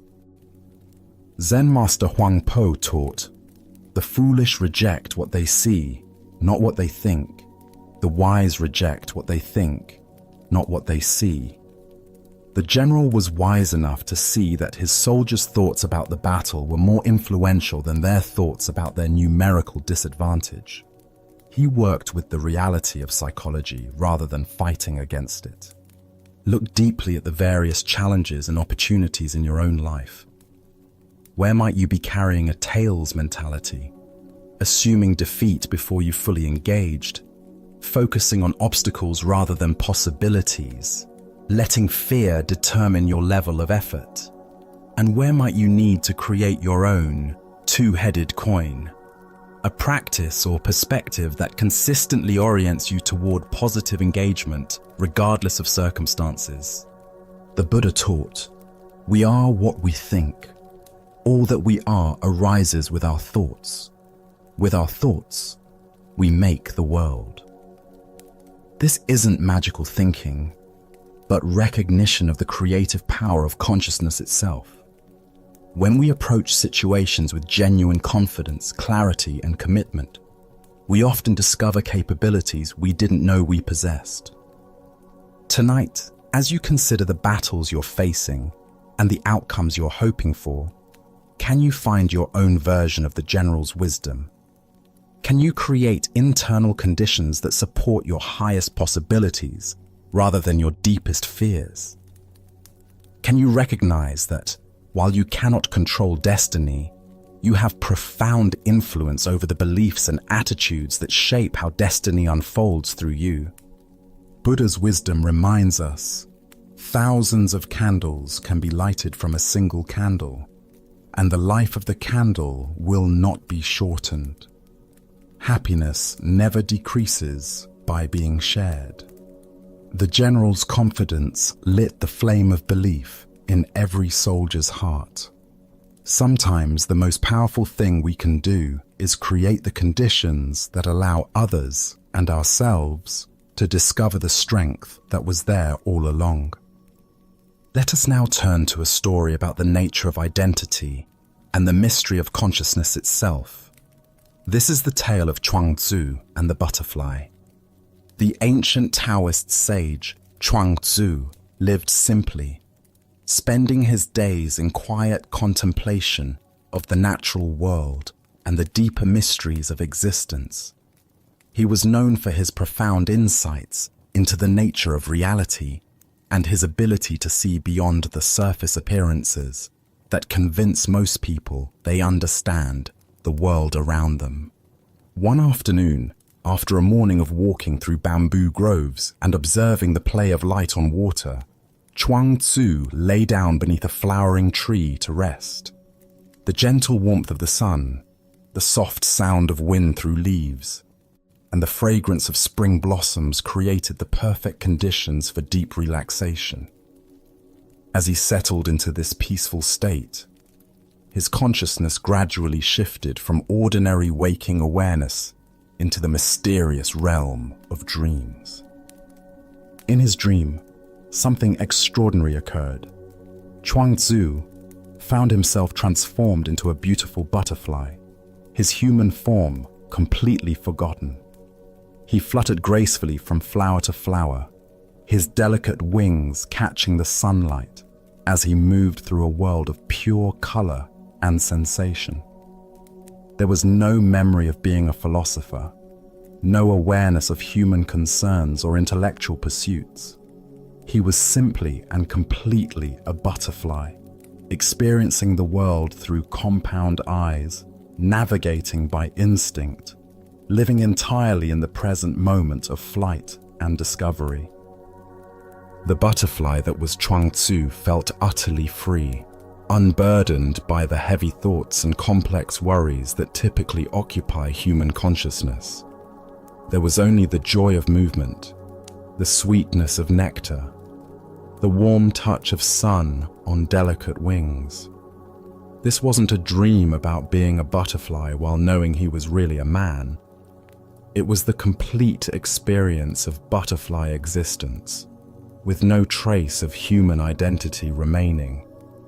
Then, as suddenly as the transformation had occurred, Chuang Tzu awakened. He found himself lying beneath the tree, the afternoon sun having moved across the sky during his sleep. His human body felt solid and familiar, his philosopher's mind immediately active with questions and observations. The vivid dream began to fade as waking consciousness reasserted itself. But instead of simply dismissing the experience as an unusual dream, Chuang Tzu found himself puzzled by a profound question that challenged everything he thought he knew about identity and reality. He sat up slowly, still feeling the lingering sensation of flight, and pondered the implications of what had just occurred.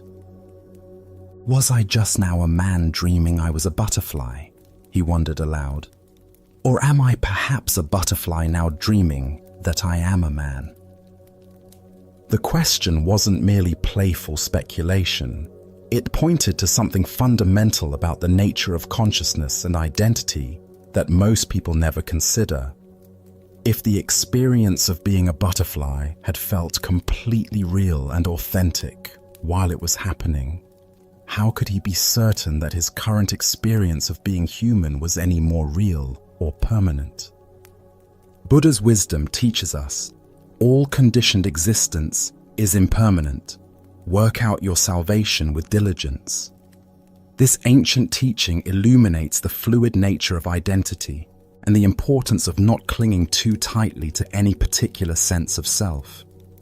Why do we assume that our current state of consciousness represents the ultimate reality? Zen Buddhism points to our tendency to take our present experience as fixed and absolute, when in fact, all states of consciousness, waking, dreaming, sleeping, are temporary and constantly changing phenomena arising in the vast space of awareness. Chuang Tzu's question challenges our basic assumptions about who and what we are. During the dream, the butterfly identity felt completely authentic and real. Upon waking, the human identity seems equally authentic and real. But which one represents his true nature? Or is perhaps the question itself based on a false premise? Consider your own experience of identity throughout different states of consciousness. Are you the same you when you're dreaming as when you're awake? What about when you're deeply absorbed in an activity, or in deep meditation, or in moments of creative flow when self-consciousness disappears entirely? Which of these states represents your real identity?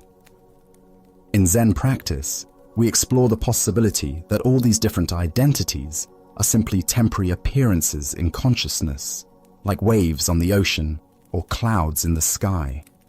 The waves are real, but they're not separate from the ocean. The clouds are real, but they're not separate from the sky. Similarly, all our various identities and experiences are real, but they're not separate from the underlying awareness in which they appear. The butterfly dream reveals something profound about the nature of transformation and possibility. If Chuang-Tzu could completely become a butterfly in his dream consciousness, what does that suggest about the fixed boundaries we imagine exist around our identity? How solid are the limitations we place on ourselves based on our current circumstances or self-concept? Zen Master Dogen taught, "To study the way is to study the self. To study the self is to forget the self." Chuang-Tzu's experience points to this same teaching. The more deeply we investigate the nature of selfhood, the more we discover that our fixed ideas about identity begin to dissolve. The Buddha said, "Form is emptiness, emptiness is form." The man and the butterfly are both real and both empty of permanent, independent existence. They are temporary formations in the field of consciousness, each authentic while present, each naturally dissolving to make way for whatever comes next. Look deeply at your own sense of identity. How much of who you think you are is based on roles, memories, and concepts that are actually quite fluid and changeable? What would remain if you let go of your attachment to being any particular type of person? Tonight, as you move between waking consciousness and the dream state, can you remember Chuang-Tzu's profound question? Can you hold your identity lightly, recognizing that whether you're experiencing yourself as human or butterfly, worker or dreamer, the awareness in which all these experiences arise remains constant and unbound? As the Buddha observed, everything is impermanent. Strive on with awareness. The man dreams of being a butterfly. The butterfly dreams of being a man. But the dreaming itself, the pure capacity for experience, remains as vast and free as the sky, untouched by whatever temporary forms dance within it. Let us now turn to a tale about the thin boundary between heaven and hell within our own hearts. This is the story of the samurai and the gates. In feudal Japan, a battle-hardened warrior named Nobushige sought out the renowned Zen master Hakuin. The samurai's armor bore the scars of countless conflicts, and his eyes carried the weight of a man who had seen too much violence. He approached the master's simple dwelling with a question that had been burning in his mind since his last campaign. "Master Hakuin," Nobushige said, bowing stiffly in his heavy armor, "I have spent my life fighting for my lord, facing death countless times. Tell me truthfully, is there really a paradise and a hell awaiting us after death?" Hakuin looked up from his tea, studying the warrior with penetrating eyes. "Who are you to ask such a question?" he inquired calmly. "I am a samurai," Nobushige replied with pride, straightening his shoulders. "I serve my lord with honor and have never retreated from battle." Hakuin's expression suddenly shifted to one of disdain. "You, a soldier!" he exclaimed with a dismissive laugh. What kind of ruler would have you as his guard? Look at yourself. Your face looks like that of a common beggar, weathered and crude. How could someone so lowly claim to be a protector of nobility? The words struck Nobushiga like physical blows. His face flushed red with anger, and his hand instinctively moved to the hilt of his sword. The insult to his honor was unbearable. "So, you have a sword," Hakuin continued, his voice dripping with mockery. "Your weapon is probably much too dull to cut off my head. I doubt you could slice through a rice paper screen, let alone defend anyone of importance."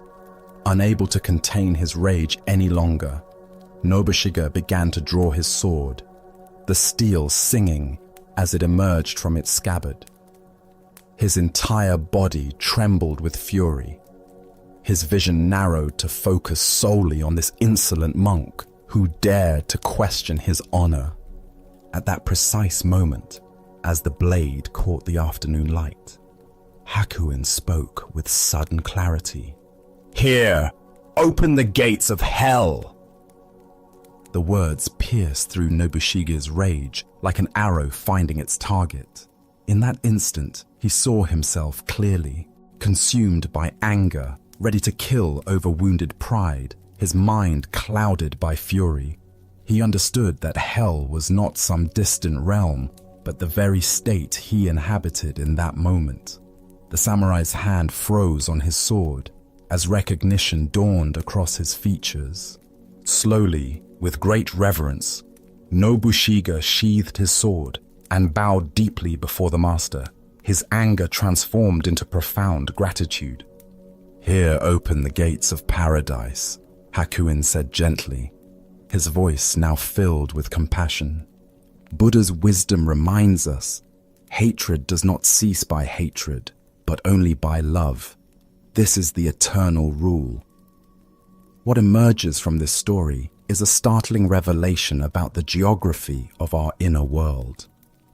Heaven and hell are not distant destinations, but present moment experiences we create through the quality of our consciousness. Why do we so easily find ourselves at the gates of hell? Zen Buddhism points to the three poisons that cloud our minds: greed, hatred, and delusion. When Nobushiga's pride was wounded, hatred arose instantly, transforming a peaceful afternoon into a realm of suffering. His entire reality shifted from curiosity about the afterlife to murderous rage in mere moments. The deeper teaching here shows us that we carry within ourselves the capacity for both states. Paradise and hell are not places we go to after death. They are experiences we inhabit while living. Each moment offers us the choice between the hell of reactivity and the paradise of awareness. Consider how often throughout your day similar transformations occur. A critical email arrives, and suddenly your peaceful morning becomes a realm of anxiety and resentment. Someone cuts you off in traffic, and the spaciousness of your drive contracts into a tight knot of irritation. A thoughtless comment from a colleague, and your contentment dissolves into hurt feelings and defensive thoughts. In Zen practice, we cultivate the capacity to recognize these moments of transition. Like Nobushige drawing his sword, we learn to catch ourselves at the very moment we're about to enter hell through our reactions. This recognition itself becomes the key that opens the gates of paradise. Zen master Huangpo taught, "The foolish reject what they see, not what they think. The wise reject what they think, not what they see." When we're caught in reactivity, we're rejecting the present moment, the master's teaching, the opportunity for awakening in favor of our thoughts about how things should be. The Buddha said, "Better than 1,000 hollow words is one word that brings peace." Hakuin's apparent insults were not cruelty but compassion in disguise. By provoking Nobushige's anger so skillfully, he showed the warrior exactly what he needed to see. that hell is a state of mind we enter through our own choices.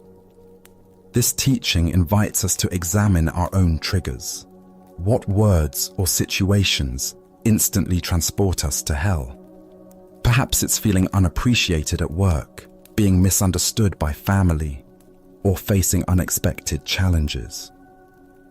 Each of these experiences offers the same choice Nobushige faced. Will we draw our sword or recognize the teaching?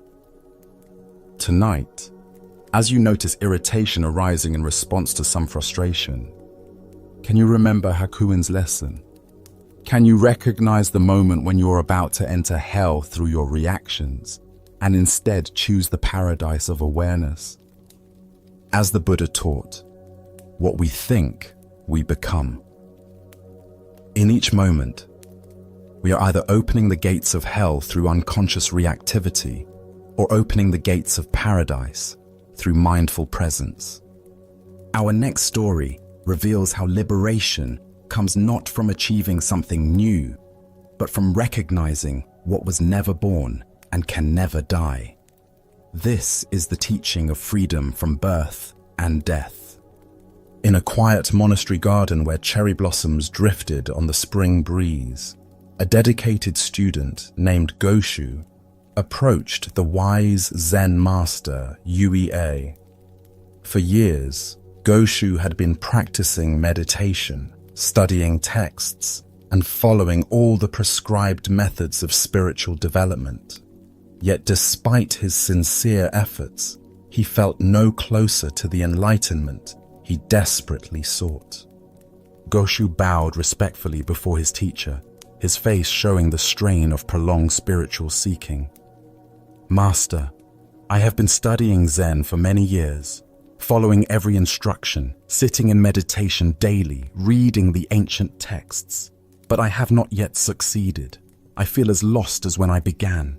Please give me some guidance. What am I missing? What more must I do? Yue looked at his earnest student with compassion, seeing the weight of spiritual ambition that had become a burden rather than a path to freedom. He understood that Goshu's very effort to achieve enlightenment had become the obstacle to recognizing his inherent awakeness. There is no secret trick to Zen study, Yue said simply. It's just a matter of freedom from birth and death. Goshu's brow furrowed with confusion. This answer seemed to make his quest even more daunting. Master, how does one pass through birth and death to freedom? That sounds like the most difficult task of all. If I cannot even quiet my mind for a few minutes, how can I transcend birth and death?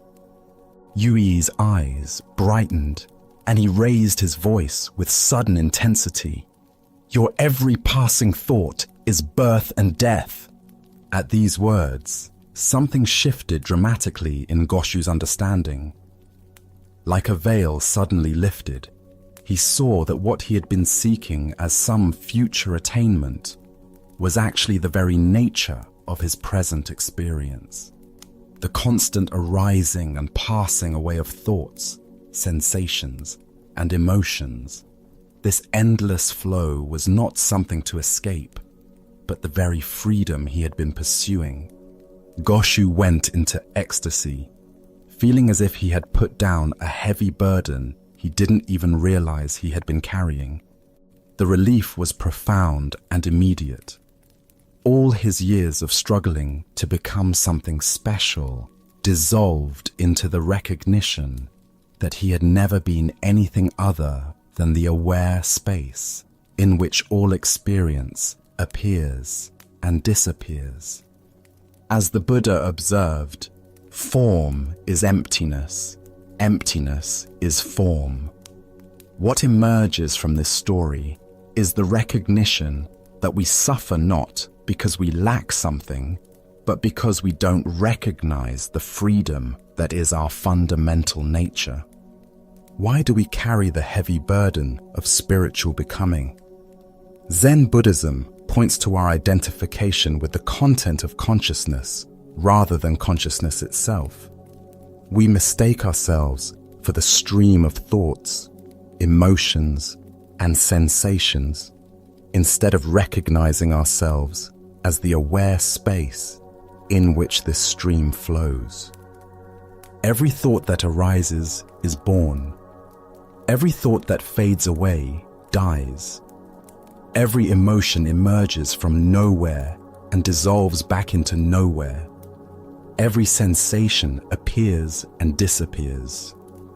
This constant birth and death happening in awareness is not a problem to solve, but the very movement of life itself.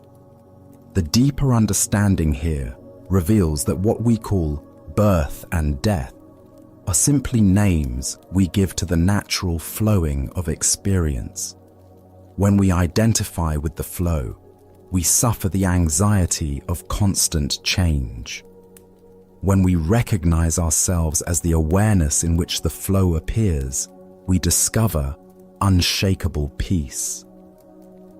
Zen Master Huangpo taught, "Your everyday mind, that is the way." This points to the extraordinary fact that the enlightenment we seek is not hidden in special states, but in the ordinary awareness that knows every state. The same awareness that knows anxiety also knows peace. The same awareness that knows confusion also knows clarity. The Buddha said, "In the sky, there is no distinction of east and west. People create distinctions out of their own minds and then believe them to be true. Our spiritual seeking often creates the very problem it attempts to solve by imagining that some states of consciousness are spiritual while others are mundane. Consider how much energy you invest in trying to have better thoughts, more peaceful emotions, or more pleasant experiences. Each effort to improve the content of consciousness reinforces the belief that you are that content, rather than the awareness that witnesses it all with equal presence. In Japanese Zen, there is a teaching called just sitting, or shikantaza. This practice involves recognizing that the sitting itself is enlightenment, rather than a method to achieve enlightenment. Similarly, your current awareness, exactly as it is the freedom you seek, rather than a stepping stone to freedom. Tonight, as thoughts arise and pass away in your awareness, can you recognize the birth and death that UEA pointed to? Can you see that you are not the thoughts that come and go, but the unchanging awareness in which they appear? As the Buddha taught, all conditioned things are impermanent. Work out your salvation with diligence. The salvation is not in perfecting the conditioned, but in recognizing the unconditioned awareness that you already are. Let us now turn to a tale about the nature of faith and self-doubt. This is the story of the wishing tree. A poor man walks slowly through a dense forest, his shoulders heavy with worry, bills unpaid, relationships strained, dreams deferred. Each step seemed to echo with the weight of his many troubles. The canopy above filtered the sunlight into gentle patterns on the forest floor, but he noticed none of this beauty. His mind churned endlessly through his problems, each thought leading to another worry, another reason why his life felt so difficult. Exhausted from walking and thinking, he stopped to rest against what appeared to be an ordinary tree. Its trunk was wide and welcoming, its bark smooth against his back. As he leaned there, catching his breath, he realized how thirsty he had become. "I wish I had something to drink," he murmured to himself.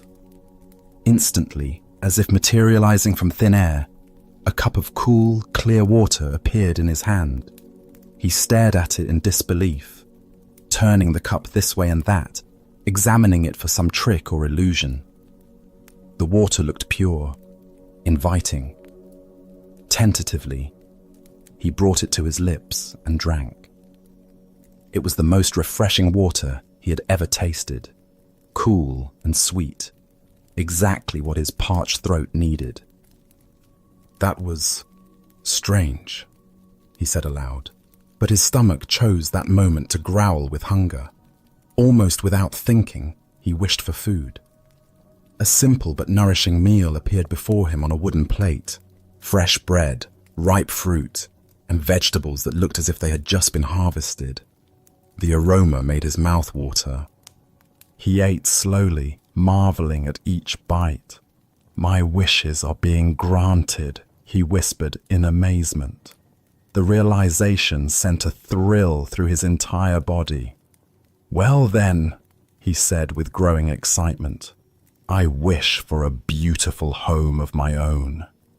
Before his eyes, in the meadow just beyond the tree, a magnificent house materialized. It was everything he had ever dreamed of. Spacious rooms filled with light, comfortable furnishings, gardens blooming with flowers. His heart raced with joy as he stood and approached his new home. "If I have such a house," he reasoned, "I'll need help to maintain it." He wished for servants, and immediately several kind-faced people appeared, bowing respectfully and asking how they might serve him. The man laughed with delight, hardly believing his incredible fortune. And what good is a beautiful home without someone special to share it with? He wondered aloud. He wished for a beautiful, loving, intelligent woman to be his companion. A radiant woman appeared beside him, her eyes warm with affection, her smile gentle and knowing. But as she took his hand, something shifted in the man's mind. The rational voice that had whispered doubts throughout his life suddenly grew louder. "Wait a minute," he said, stepping back from the woman. This is ridiculous. I'm not this lucky. Things like this don't happen to people like me. This can't be real. As the words left his mouth, everything began to fade. The woman's loving smile dissolved first, then the servants, then the beautiful house, and finally, even the simple meal he had enjoyed. He found himself alone again, leaning against what now seemed like an ordinary tree, with nothing but his original troubles for company. He shook his head knowingly. "I knew it," he muttered, and walked away through the forest, his mind immediately returning to the familiar patterns of worry and complaint that had occupied him before. Buddha's wisdom reminds us, we are what we think. All that we are arises with our thoughts. With our thoughts, we make the world. The heart of this lesson lies in understanding the creative power of belief and the self-sabotaging nature of doubt. Why do we so readily dismiss the good that comes into our lives? Zen Buddhism points to a deeply conditioned pattern in the human mind, the tendency to trust our limitations more than our possibilities. We become so familiar with struggle, so identified with our problems, that abundance feels foreign, even threatening to our sense of self. Consider how often throughout your day you might receive unexpected kindness, notice surprising beauty, or encounter opportunities that could transform your circumstances. How quickly do you dismiss these gifts as coincidence, luck, or too good to be true? This reflexive doubt often causes us to literally walk away from the very blessings we've been seeking. The wishing tree represents the responsive universe that Zen teaches us about, reality that mirrors back our deepest beliefs about what we deserve and what's possible. When we approach life with trust and openness, we often discover resources and opportunities that were always available but previously invisible to us. When we approach with cynicism and self-doubt, these same possibilities seem to vanish. The man in the story had access to everything he needed, but his conditioning told him that someone like him couldn't possibly be worthy of such gifts. His belief in his own limitations became more powerful than the evidence of his senses. This is the tragedy of self-doubt. It causes us to abandon the very solutions to our problems. Zen teacher Suzuki Roshi said, "Each of you is perfect the way you are, and you can use a little improvement." This paradox points to the balance between accepting our inherent worthiness while remaining open to growth. The man under the tree couldn't hold both truths simultaneously, that he was worthy of good things and that positive change was possible in his life. In our modern context, we encounter wishing trees constantly. The colleague who offers genuine friendship, but we assume they have ulterior motives. The job opportunity that seems perfect, but we convince ourselves we're not qualified. The romantic relationship that feels too good to be true, so we sabotage it before it can disappoint us. Each time we choose familiar limitation over unfamiliar possibility, we walk away from our own wishing tree. The Buddha taught, doubt everything, find your own light. But there's a crucial distinction between the doubt that leads to wisdom and the doubt that leads to self-defeat. Wise doubt questions assumptions and seeks truth. Self-defeating doubt assumes the worst about ourselves and our possibilities, then treats these assumptions as facts. Zen practice invites us to notice when we're dismissing good fortune, abundance, or love simply because it doesn't match our habitual story about ourselves. Can we remain open to the possibility that we might be more deserving, more capable, more lovable than our conditioning suggests? Tonight, as you reflect on the day's experiences, can you identify moments when you might have walked away from your own wishing tree? Perhaps a compliment you dismissed, an opportunity you assumed wasn't meant for you, or a moment of joy you cut short because it felt too good to last. What would it mean to trust in your worthiness to receive life's gifts? As the Buddha observed, thousands of candles can be lighted from a single candle, and the life of the candle will not be shortened. Happiness never decreases by being shared. The wishing tree's magic isn't diminished by granting wishes, it's fulfilled by them. And our capacity to receive life's blessings isn't diminished by accepting them, it's expanded. Now, let us explore a story about recognition and the wisdom hidden in plain sight. This is the lesson of the visitor and the holy man. Word had spread throughout the countryside about a remarkable holy man who possessed extraordinary wisdom and spiritual power. People said he could answer any question, solve any problem, and provide guidance that would transform the most troubled life. He lived, according to these stories, in a simple house high atop a mountain, far from the distractions and corruptions of ordinary village life. A man from the valley below had been struggling with a persistent problem that seemed to have no solution. He had tried everything he could think of, consulting friends, seeking advice from local elders, even visiting other teachers. But nothing had brought him the clarity or peace he desperately sought. When he heard about the holy man on the mountain, he knew he had to make the journey, no matter how difficult it might be. The path up the mountain was steep and treacherous. The man climbed for hours under the burning sun, his feet growing sore, his breathing labored, his water supply dwindling. But his determination never wavered. He was certain that once he reached the top and met this legendary figure, all his troubles would be resolved through the holy man's superior wisdom and spiritual insight. Finally, after a grueling climb that left him exhausted and dusty, he reached the simple house at the mountain's peak. The structure was modest and weathered, exactly what he had expected for someone who had transcended worldly concerns. He approached the door with a mixture of anticipation and reverence, preparing himself to meet someone who possessed wisdom far beyond that of ordinary people. When he knocked, an elderly servant answered. The man was plain and unremarkable, his clothes simple, his manner humble, his appearance entirely ordinary. He looked like any of a dozen servants the visitor might encounter in his own village. "I would like to see the wise, holy man," the visitor said, barely glancing at the servant as he spoke.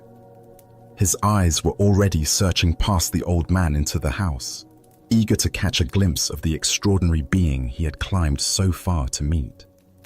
The servant smiled warmly and gestured for him to enter. "Please, come inside," he said gently, leading the way through the modest dwelling. As they walked through the house, the visitor looked around eagerly, his heart racing with anticipation. He examined every room they passed, searching for signs of the holy man's presence, perhaps special robes, sacred objects, or an aura of otherworldly peace. The servant continued to guide him quietly through the simple rooms, past basic furnishings and ordinary household items. Before the visitor quite realized what was happening, they had walked through the entire house and arrived at the back door. The servant opened it and gestured toward the path that led back down the mountain. The visitor stopped abruptly, confusion and disappointment washing over him. "Wait," he said, turning to face the servant with growing frustration. "I didn't come all this way to be escorted through an empty house.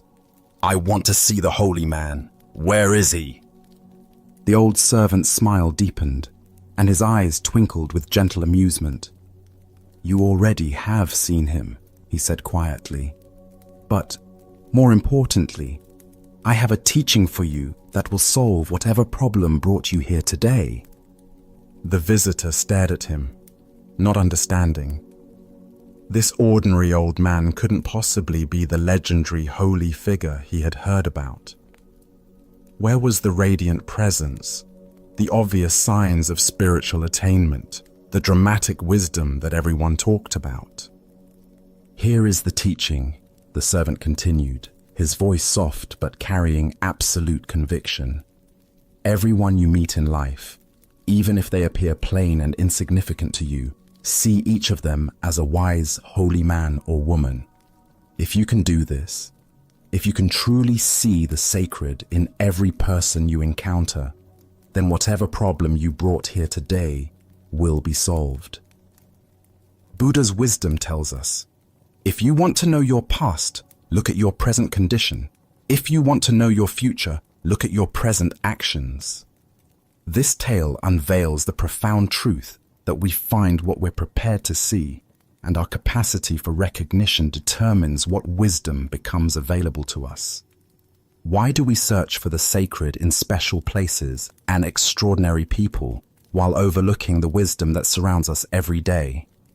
Zen Buddhism points to our conditioning that associates spiritual truth with dramatic appearances, exotic circumstances, and obviously impressive figures. But the deepest teachings often come disguised as the most ordinary encounters. The visitor's problem wasn't really the external difficulty that brought him to the mountain. His deeper problem was his inability to recognize wisdom when it didn't match his preconceptions. He was so focused on finding someone who looked like his idea of a holy man that he almost missed the actual holy man standing right in front of him. Consider your own daily interactions. How often do you dismiss people because they don't seem impressive, educated, or obviously wise? The checkout clerk who greets you with genuine warmth, the janitor who works with quiet dignity, the child who asks innocent but profound questions. Any of these encounters might offer exactly the insight you need if you're prepared to receive it. This teaching transforms how we move through the world. Instead of searching for wisdom in special places or waiting for obviously enlightened teachers to appear, we begin to approach every person as a potential source of insight. The homeless person on the street, the difficult co-worker, even the family member who annoys us. Each becomes a teacher when we're ready to learn. Zen Master Dogen taught, to study the Buddha way is to study the self. To study the self is to forget the self. When we truly see others as sacred, we naturally forget our own ego's need to feel superior or special. The visitor's disappointment came from his attachment to being someone who had access to exclusive wisdom rather than someone who could recognize wisdom everywhere. The Buddha said, "Thousands of candles can be lighted from a single candle, and the life of the candle will not be shortened. Happiness never decreases by being shared." Every person carries this same capacity to kindle understanding in others, but only when we approach them with the recognition that they might have something valuable to offer. Look deeply at your current relationships and daily encounters. Where might you be overlooking wisdom because it comes in an ordinary package? What would change in your interactions if you truly treated every person as someone who might be a disguised holy man or woman? Tonight, as you consider the various people in your life, family members, colleagues, strangers you encounter, can you practice the holy man's teaching? Can you look past surface appearances and social roles to see the deeper wisdom that every conscious being carries? Can you approach tomorrow's interactions with the recognition that your next teacher might be standing right in front of you, waiting to be seen? As the Buddha observed, in the sky, there is no distinction of east and west. People create distinctions out of their own minds and then believe them to be true. The distinction between holy and ordinary, wise and simple, teacher and student exists primarily in our own minds. When we learn to see past these artificial categories, we discover that wisdom is everywhere, waiting patiently for our recognition. Our next story reveals the profound difference between spiritual performance and authentic understanding. This is the teaching of the head that wished to be severed. In the great monastery of Chao Chu, where hundreds of monks gathered daily for meditation and study, the morning routines followed ancient rhythms. After the pre-dawn sitting, as the first light touched the mountain peaks surrounding the monastery, monks would disperse to their various duties, some to the gardens, others to the kitchens, still others to copying sacred texts or maintaining the buildings. One particular morning, the Venerable Abbot Chao Cho made his customary walk through the monastery grounds, checking on the well-being of his students and the condition of their practice. His presence was both gentle and penetrating. Monks never knew when their most casual words might become profound teachings, or when their deepest spiritual insights might be revealed as mere intellectual concepts. As he passed behind the main meditation hall, a building where the community gathered twice daily for silent sitting, the abbot noticed a young monk sitting alone in the shadow of the wooden structure. The monk appeared to be engaged in some form of practice, though he was apart from the scheduled community activities.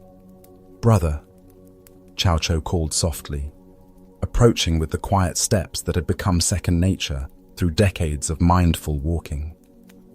"Where have all the virtuous ones gone?" The question seemed simple enough, almost like casual conversation, but those familiar with Chao Cho's teaching style recognized the subtle depth in his inquiry. Was he asking about physical location, spiritual attainment, or something else entirely?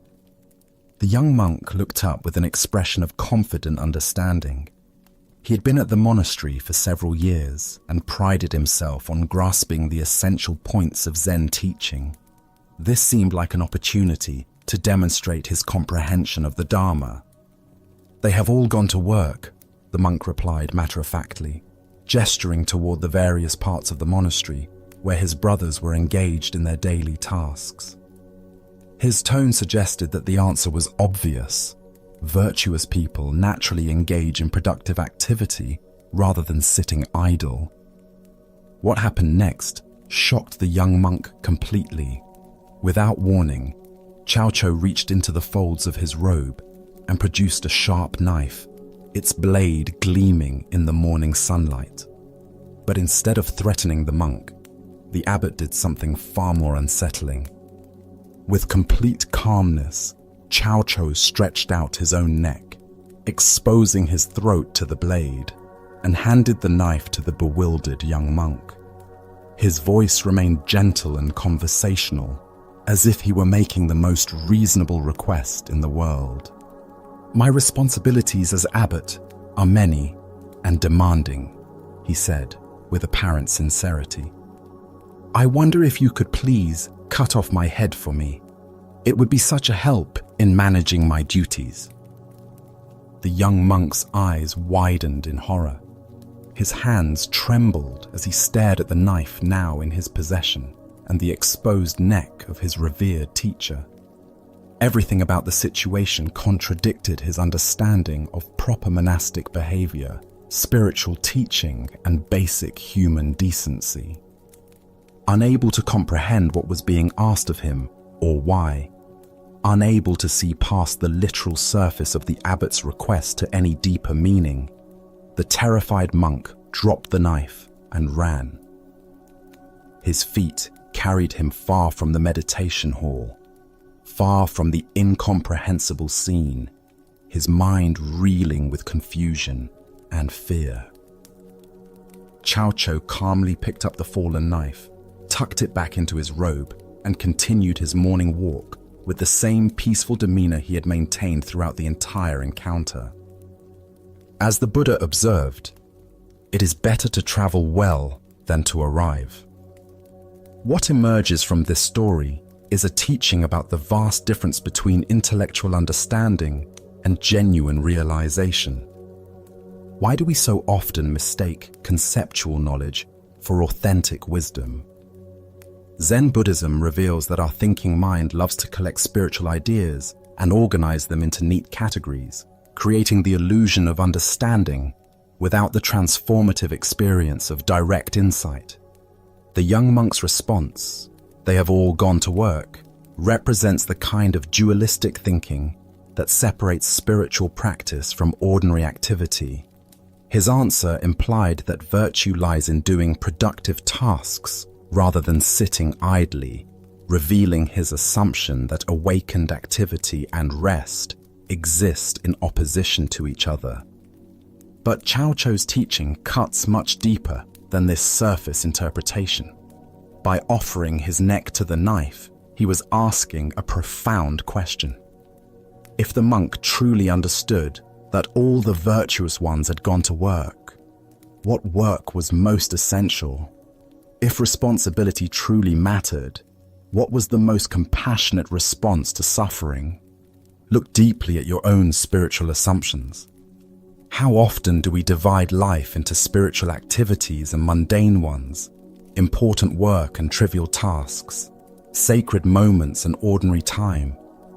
This dualistic thinking keeps us from recognizing that every moment offers opportunities for awakened response. The abbot's gesture points toward the heart of Zen understanding. Genuine compassion sometimes requires actions that transcend conventional thinking. When someone is truly suffering under the burden of responsibility, attachment, or spiritual seeking itself, what is the most loving response? Sometimes it requires cutting through the very thing that seems most precious: our concepts, our roles, even our sense of separate self. Zen master Linji taught, "If you meet the Buddha on the road, kill the Buddha." This famous saying points to the same radical teaching Cao Cho offered. Any fixed idea about enlightenment, any attachment to spiritual roles or concepts, becomes an obstacle to direct realization. True compassion sometimes requires destroying the very thing we think we're trying to protect. The young monk's terror and flight revealed how completely he missed this deeper level of teaching. He remained trapped in literal interpretation, unable to see past the surface of the abbot's words to their transformative invitation. His spiritual understanding, though articulate, remained purely conceptual. Consider your own relationship to spiritual responsibility and helping others. When someone asks for help with their suffering, do we offer concepts and advice, or do we respond from a deeper place of understanding? Are we willing to sacrifice our comfortable spiritual positions to meet others exactly where they are? This ancient wisdom illuminates the difference between talking about virtue and embodying it. The monk could identify where virtuous people go and what they do, but when faced with an opportunity for radical compassion, he fled. His knowledge remained divorced from spontaneous, awakened action. In Zen practice, we cultivate what's called great doubt, a willingness to question even our most cherished spiritual understandings. This doubt isn't cynicism, but openness to discoveries that transcend our current conceptual frameworks.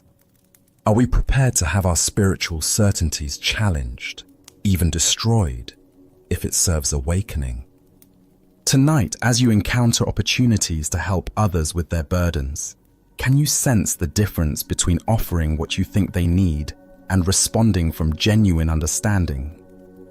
Can you feel how true compassion sometimes requires cutting through your own comfortable assumptions about what constitutes appropriate spiritual behavior? Buddha spoke of this when he said, "In caring for others, you care for yourself. In caring for yourself, you care for others."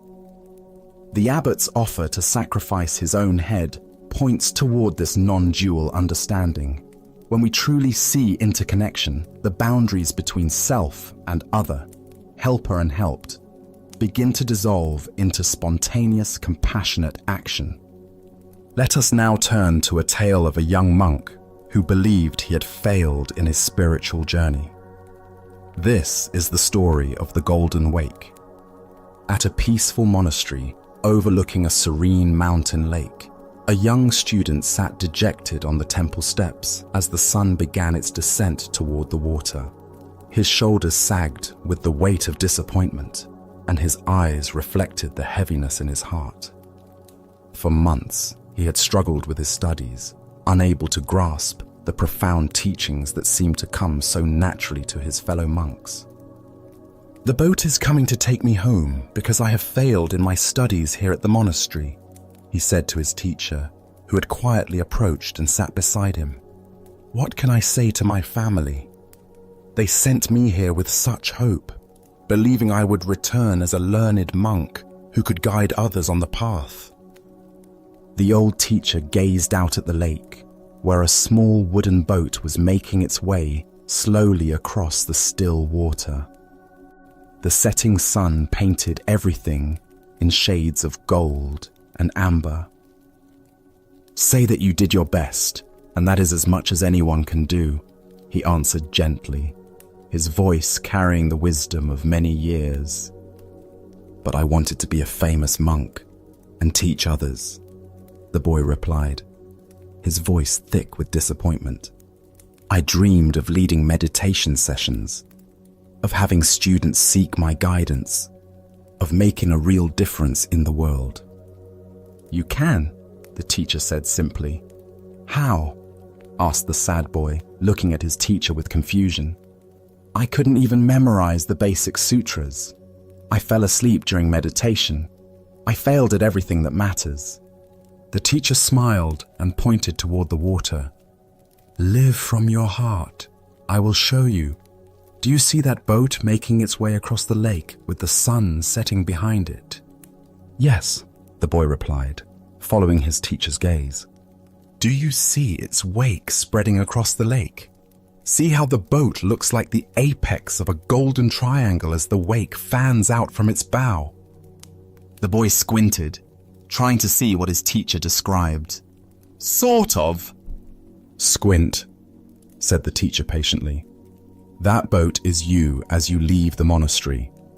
The lake is your life. The wake is the effect that you will have on the world.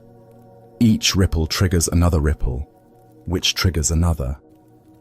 By constantly striving to live as wise and loving a life as you can teach the path of love to everyone you meet simply by being yourself. A few of these people will pass on your good example to others. Thus, the expanding golden wake of good works begets other good works. Most important, notice how each ripple catches the sun and bounces its light back to heaven. The boy watched in wonder as the simple boat continued its journey, the wake indeed forming an ever-widening triangle of light upon the water. Each small wave caught the golden sunlight and reflected it back toward the sky in countless sparkling points. "Would you come home with me and explain all of this to my father?" asked the boy, hope beginning to kindle in his voice. Buddha's wisdom reminds us, a candle loses nothing by lighting another candle. The deeper teaching here shows us that influence spreads not through grand gestures or perfect knowledge, but through the simple authenticity of a heart committed to goodness.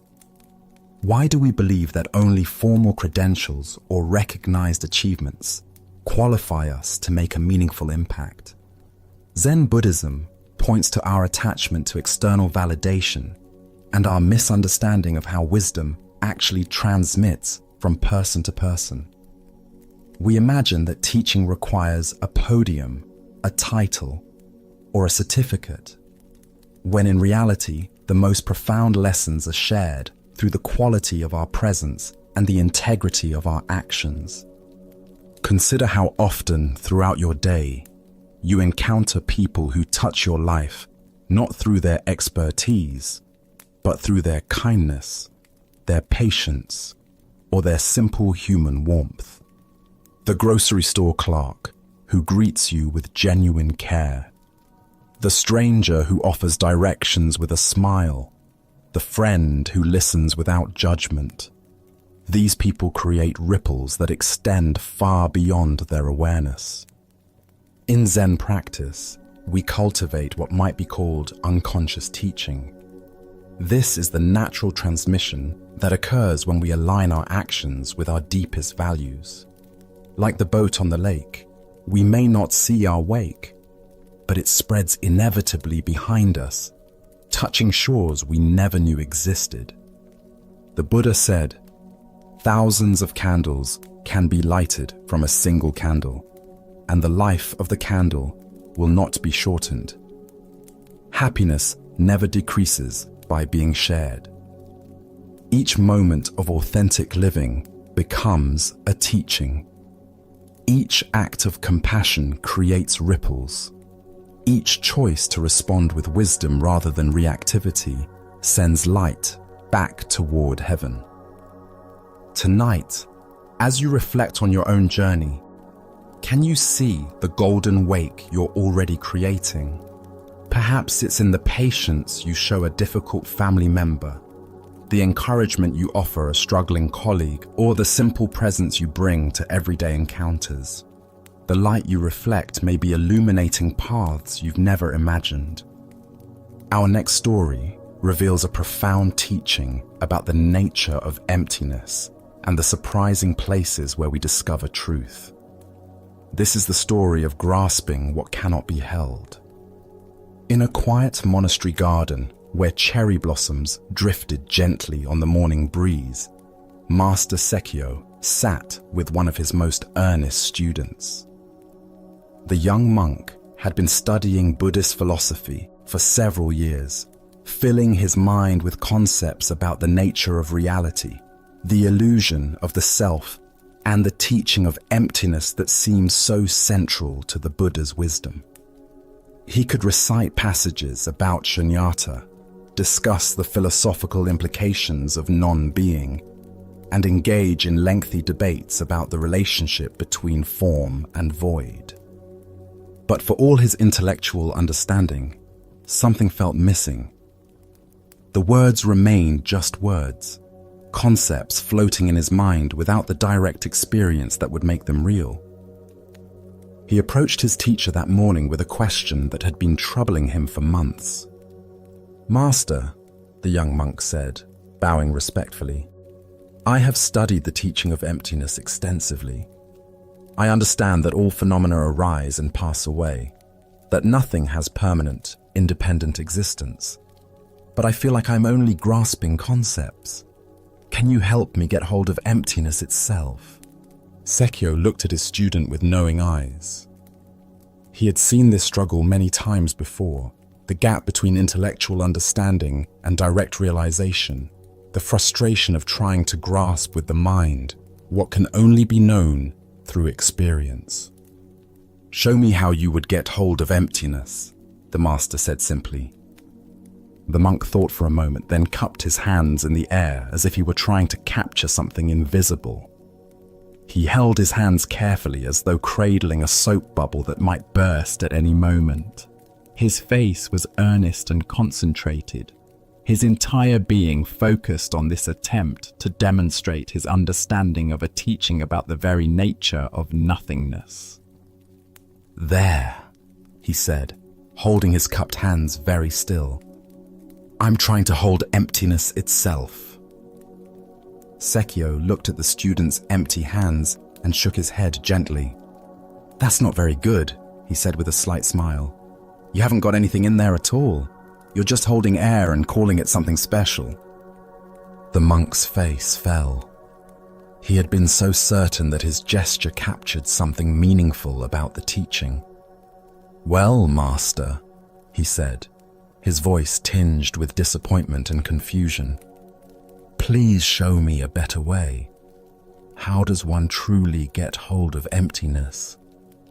Without warning, Master Sekio reached out and grabbed the monk's nose, giving it a sharp, firm yank. "Ouch!" the monk yelled, his hands flying to his face, his eyes watering from the sudden, unexpected pain. "Master, that hurt me!" Sekio released his grip and smiled broadly. "Now that," he said with satisfaction, "is how you get hold of emptiness." The monk stood there, rubbing his nose, completely bewildered. His nose throbbed with very real, very unempty pain. How could this physical sensation, this undeniable presence of discomfort, have anything to do with emptiness? It seemed like the opposite of everything he had been studying. But as the initial shock wore off, something began to shift in his understanding. The pain in his nose was absolutely real, yet it was also completely impermanent, already beginning to fade. It had arisen from nowhere, would disappear completely, and left no permanent mark on reality. It was both utterly present and completely insubstantial. More importantly, in the moment of that sharp sensation, all his conceptual thinking about emptiness had vanished entirely. There had been no philosophical analysis, no abstract understanding, just direct, immediate experience. The gap between the one experiencing and the thing experienced had dissolved in the simple reality of ouch. As the Buddha taught, form is emptiness. Emptiness is form. Here we discover that emptiness is not the absence of experience, but the very nature of all experience. Everything arises, exists for a moment, and passes away, leaving no permanent trace while being completely real in its moment of appearing. Why do we struggle so hard to understand emptiness conceptually when it's the very fabric of every moment?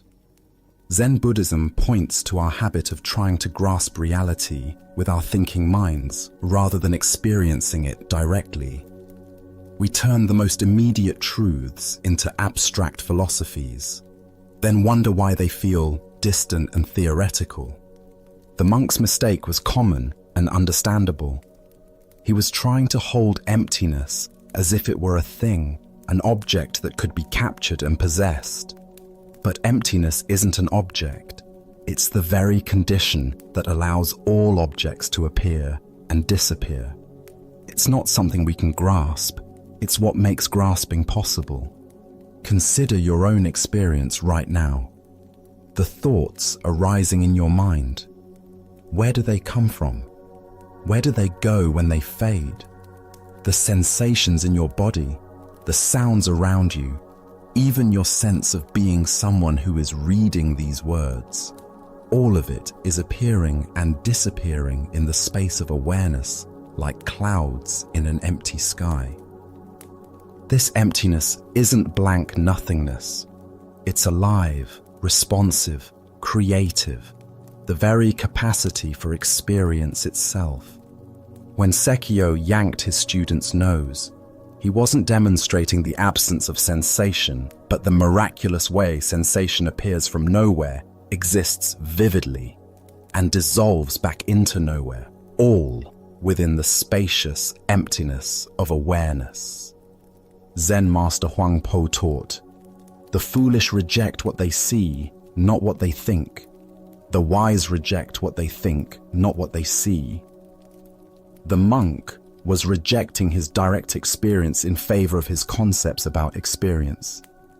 The master's intervention brought him back to the immediacy of seeing, feeling, and knowing without the filter of philosophical analysis. In our daily lives, we constantly encounter this same teaching. The anger that seems so solid and permanent when we're caught in it. Where does it go when it naturally subsides? The worry that feels so important and real. What is its actual substance when we look closely? Even our sense of being a solid, separate self, isn't it actually more like a flowing process? A river that appears to be the same while constantly changing. The Buddha said, "All conditioned things are impermanent. Work out your salvation with diligence." This isn't a philosophical statement, but a direct pointing to what's happening right now. Everything we experience is empty, in the sense that it has no permanent, independent existence, yet it's all perfectly real as it appears. Tonight, as you notice thoughts, sensations, and experiences arising and passing in your awareness, can you sense the emptiness that Sekio was pointing to? Not as an abstract concept, but as the very space in which your life is unfolding. Can you feel how this emptiness is not separate from the fullness of your experience, but is its very nature? Buddha's wisdom reminds us, in the sky, there is no distinction of east and west. People create distinctions out of their own minds, and then believe them to be true.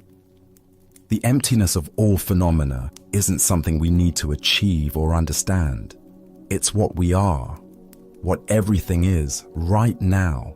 We just need to stop trying to grasp it and let ourselves be grasped by it instead. Let us now turn to a story about the deceptive nature of appearances and the masks we wear in seeking acceptance. This is the tale of the hungry abbot and the generous robe. In a bustling merchant quarter of an ancient Chinese city, where silk traders and wealthy families built elaborate houses behind high walls, there lived a man whose prosperity was known throughout the region. His mansion boasted carved jade doorways, courtyards filled with exotic birds, and servants who attended to every detail of daily life. This man took great pride in his position and was particular about maintaining his reputation among other prominent citizens. One morning, as autumn rain fell steadily on the cobblestone streets, a figure approached his ornate front gate. The visitor was a Zen abbot from a mountain monastery, but he appeared as nothing more than a beggar. His simple brown robes were patched and worn thin from years of use. His sandals were cracked and muddy from walking mountain paths, and his wooden begging bowl showed the stains and scratches of countless meals received in charity. The abbot stood quietly at the gate, rain dripping from his shaved head, and waited with the patient dignity that comes from years of spiritual practice. When the gatekeeper finally noticed him, the man's expression immediately showed disdain. "What do you want, beggar?" the gatekeeper asked harshly, not bothering to bow or show any respect. "This is the house of an important man. We have no scraps for wanderers." "I am traveling and seeking alms," the abbot replied gently. "Perhaps your master would offer a simple meal to a monk." The gatekeeper looked him up and down with obvious contempt. These ragged clothes, this worn appearance. Clearly this was just another vagrant trying to take advantage of his master's household. "Be gone," he commanded. "My master does not waste food on beggars. Seek your charity elsewhere." The abbot accepted this rejection without anger or argument. He simply bowed, turned, and walked back into the rain, his empty bowl tucked beneath his arm. Several hours later, as the afternoon sun broke through the clouds, the same figure returned to the same gate. But now everything had changed. The abbot wore his formal ceremonial robes, rich golden silk embroidered with intricate patterns, a magnificent purple sash across his shoulders, and prayer beads carved from precious wood. His bearing remained humble, but his appearance now spoke unmistakably of high spiritual rank and monastery wealth. This time, when the gatekeeper saw him approaching, his entire demeanor transformed. "Welcome, honored master," he exclaimed, bowing deeply. Please enter. My master will be so pleased to receive such a distinguished visitor." The rich man himself hurried out to greet the abbot personally, offering elaborate bows and flowery words of welcome. "Venerable sir, what an honor for our humble household. You must join us for our finest meal. Please allow us to serve you." They ushered the abbot into their most elegant dining room, where servants quickly prepared a sumptuous feast. Delicate fish, perfectly seasoned vegetables, fragrant rice, and sweet desserts filled the low table. The rich man sat opposite the abbot, beaming with pride at his ability to host such an important religious figure. As the first course was served, the abbot did something completely unexpected. Instead of eating, he carefully removed his beautiful ceremonial robe and folded it with great attention. Then, with deliberate precision, he placed the folded robe directly in front of the feast, as if it were the honored guest. Standing up with quiet dignity, the abbot spoke clearly so all present could hear. "This meal is not for me, it is for the robe." Without another word, he walked out of the house, leaving behind both the magnificent feast and the rich man's stunned realization of his own superficial judgment. Buddha's wisdom reminds us, judge not by appearances, a rich heart may be under a poor coat. Here we discover how our fixation on external appearances creates barriers to genuine human connection and spiritual understanding. Why do we judge others so quickly based on their clothing, status symbols, or outward presentation? Zen Buddhism points to our conditioned mind's habit of creating categories and hierarchies based on surface appearances.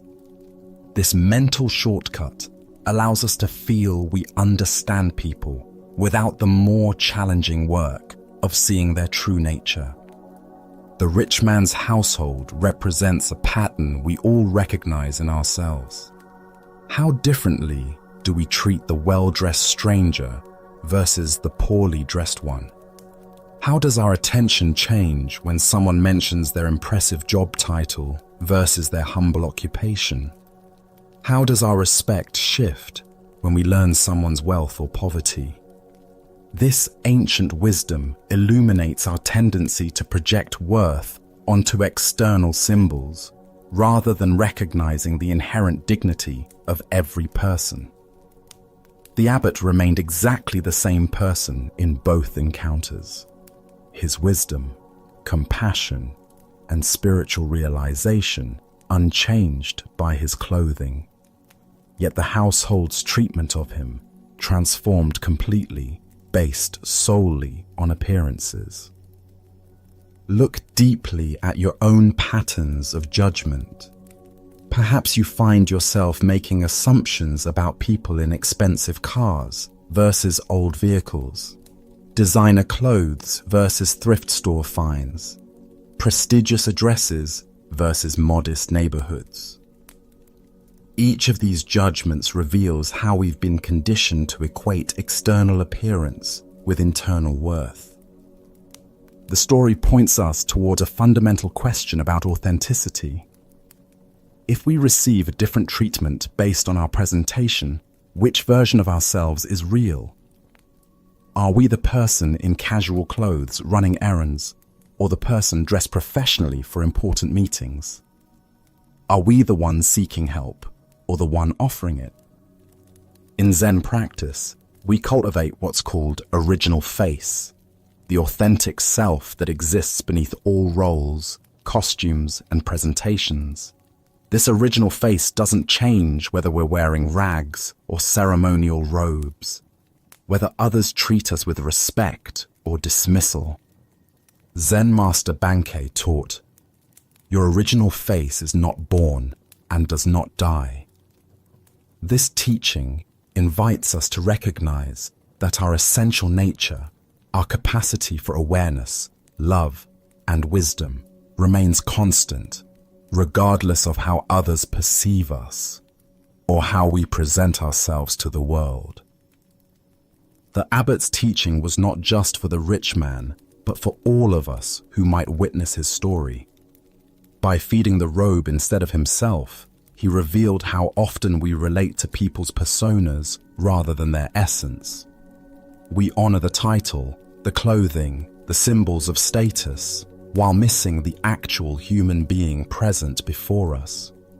Consider how this insight might transform your daily interactions. The server at your restaurant, the clerk at the store, the person asking for directions, each carries the same essential dignity as the most honored guest.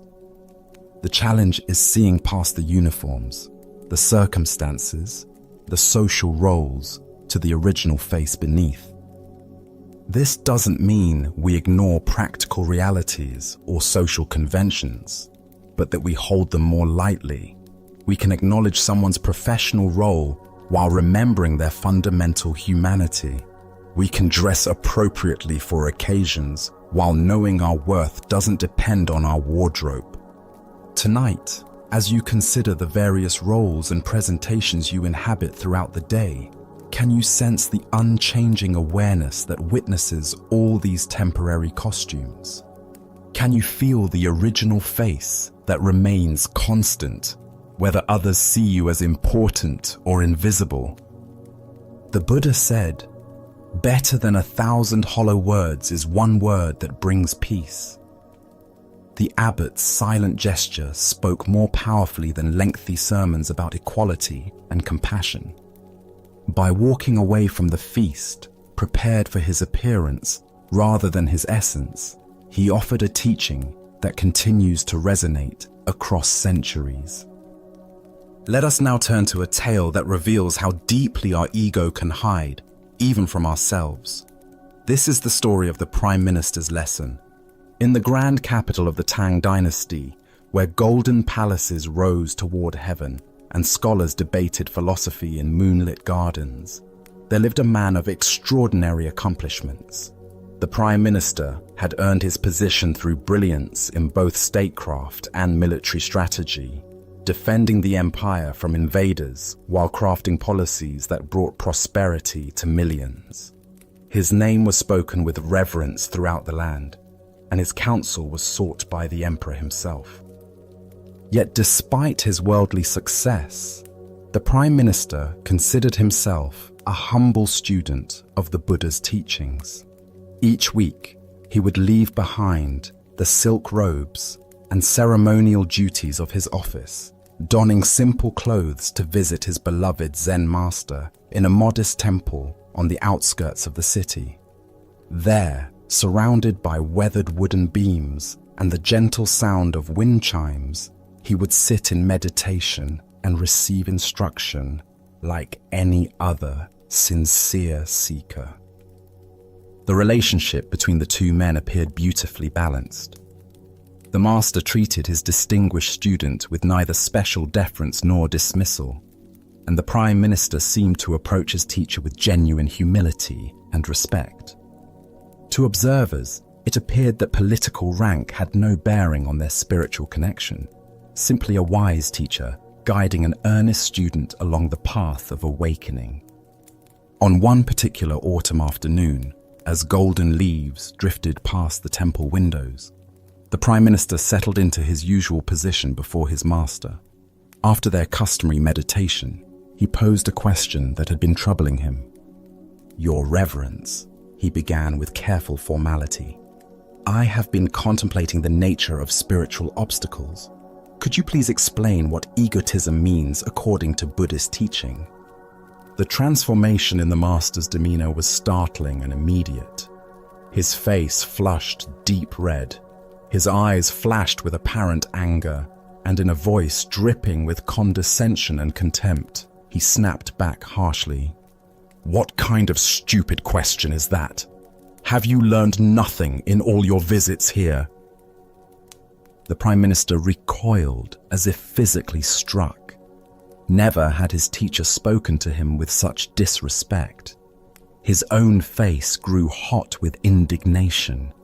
How dare this simple monk, who had never governed provinces or led armies, speak to him in such a manner? Did he not understand to whom he was speaking? The Prime Minister's jaw tightened, his hands clenched, and his entire body bristled with wounded pride and rising fury. Then, just as suddenly as the storm had begun, the master's expression softened into a gentle smile. His voice returned to its usual warm, patient tone as he said quietly, "This, Your Excellency, is egotism." Buddha's wisdom reminds us the ego is a veil between humans and God. What emerges from this story is a profound teaching about the subtlety and persistence of our false sense of self. Even when we believe we have cultivated humility, the ego remains, waiting for the right trigger to reveal its hidden presence. Why do we struggle to see our own egotism? Zen Buddhism teaches that the ego is like our own shadow, always present but rarely noticed because we're looking in the wrong direction. The ego is particularly clever at disguising itself in spiritual clothing. We can practice meditation for years, study sacred texts, and even develop genuine compassion, all while maintaining a subtle sense of spiritual superiority or specialness. The Prime Minister's ego wasn't obvious in his daily spiritual practice. He appeared humble, respectful, and sincere. But when his dignity was challenged, when his sense of status and importance was threatened, the ego erupted with full force. This is the ego's signature. It reveals itself not in our calm moments, but in our reactive ones.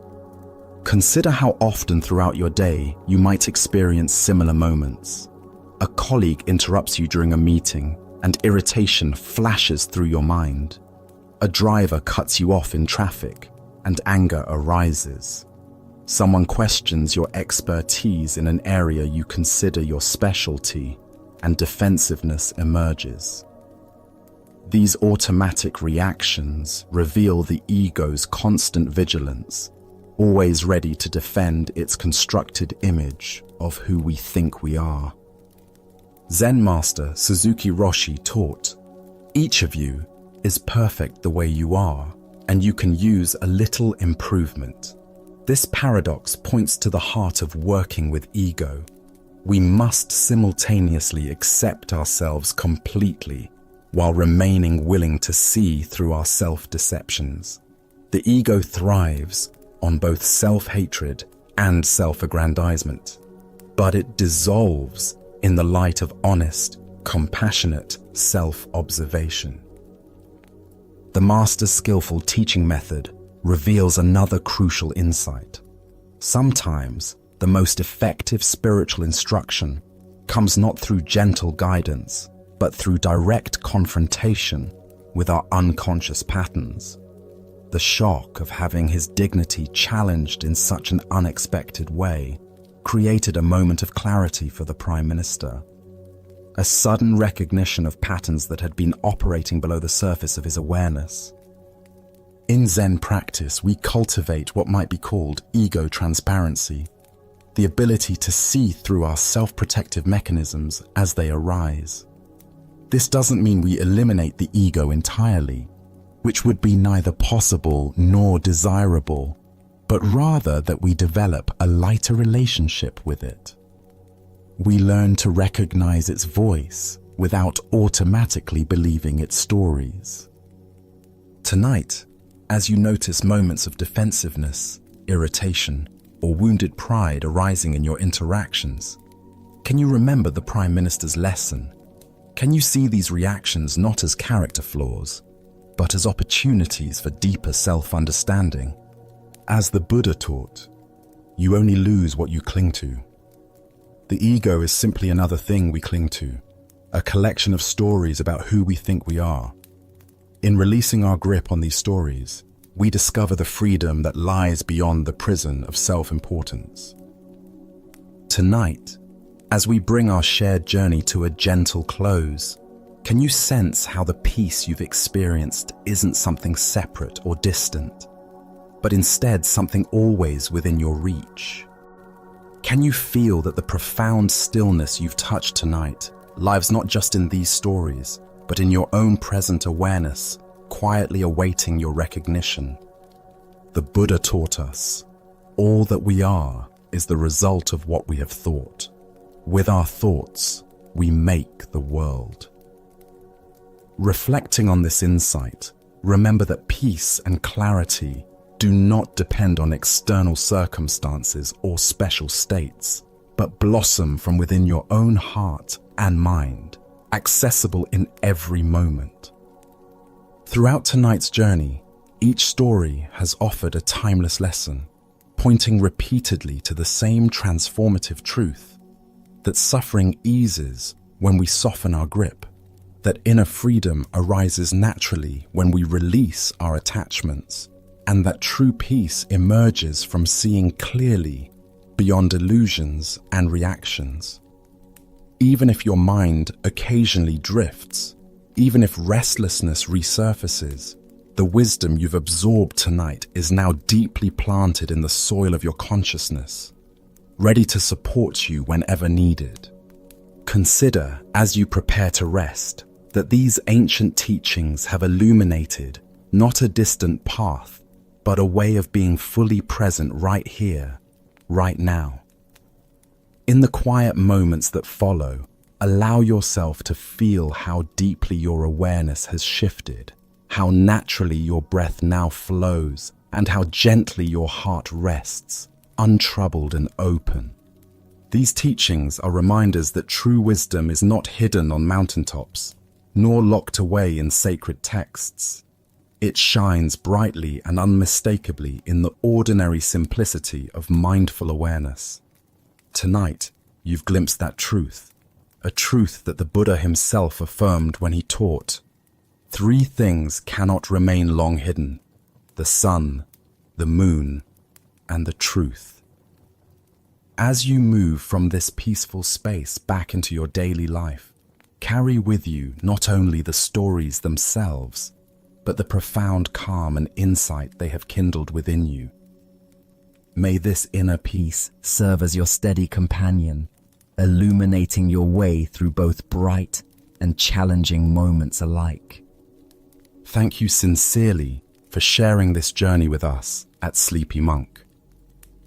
May your rest tonight be restorative and deep, nourishing you fully and awakening you refreshed and ready to greet the morning with renewed clarity, compassion, and joy. Until our paths meet again, may your heart remain open, your mind remain clear, and your spirit continue to grow strong, guided gently by the timeless wisdom of Zen.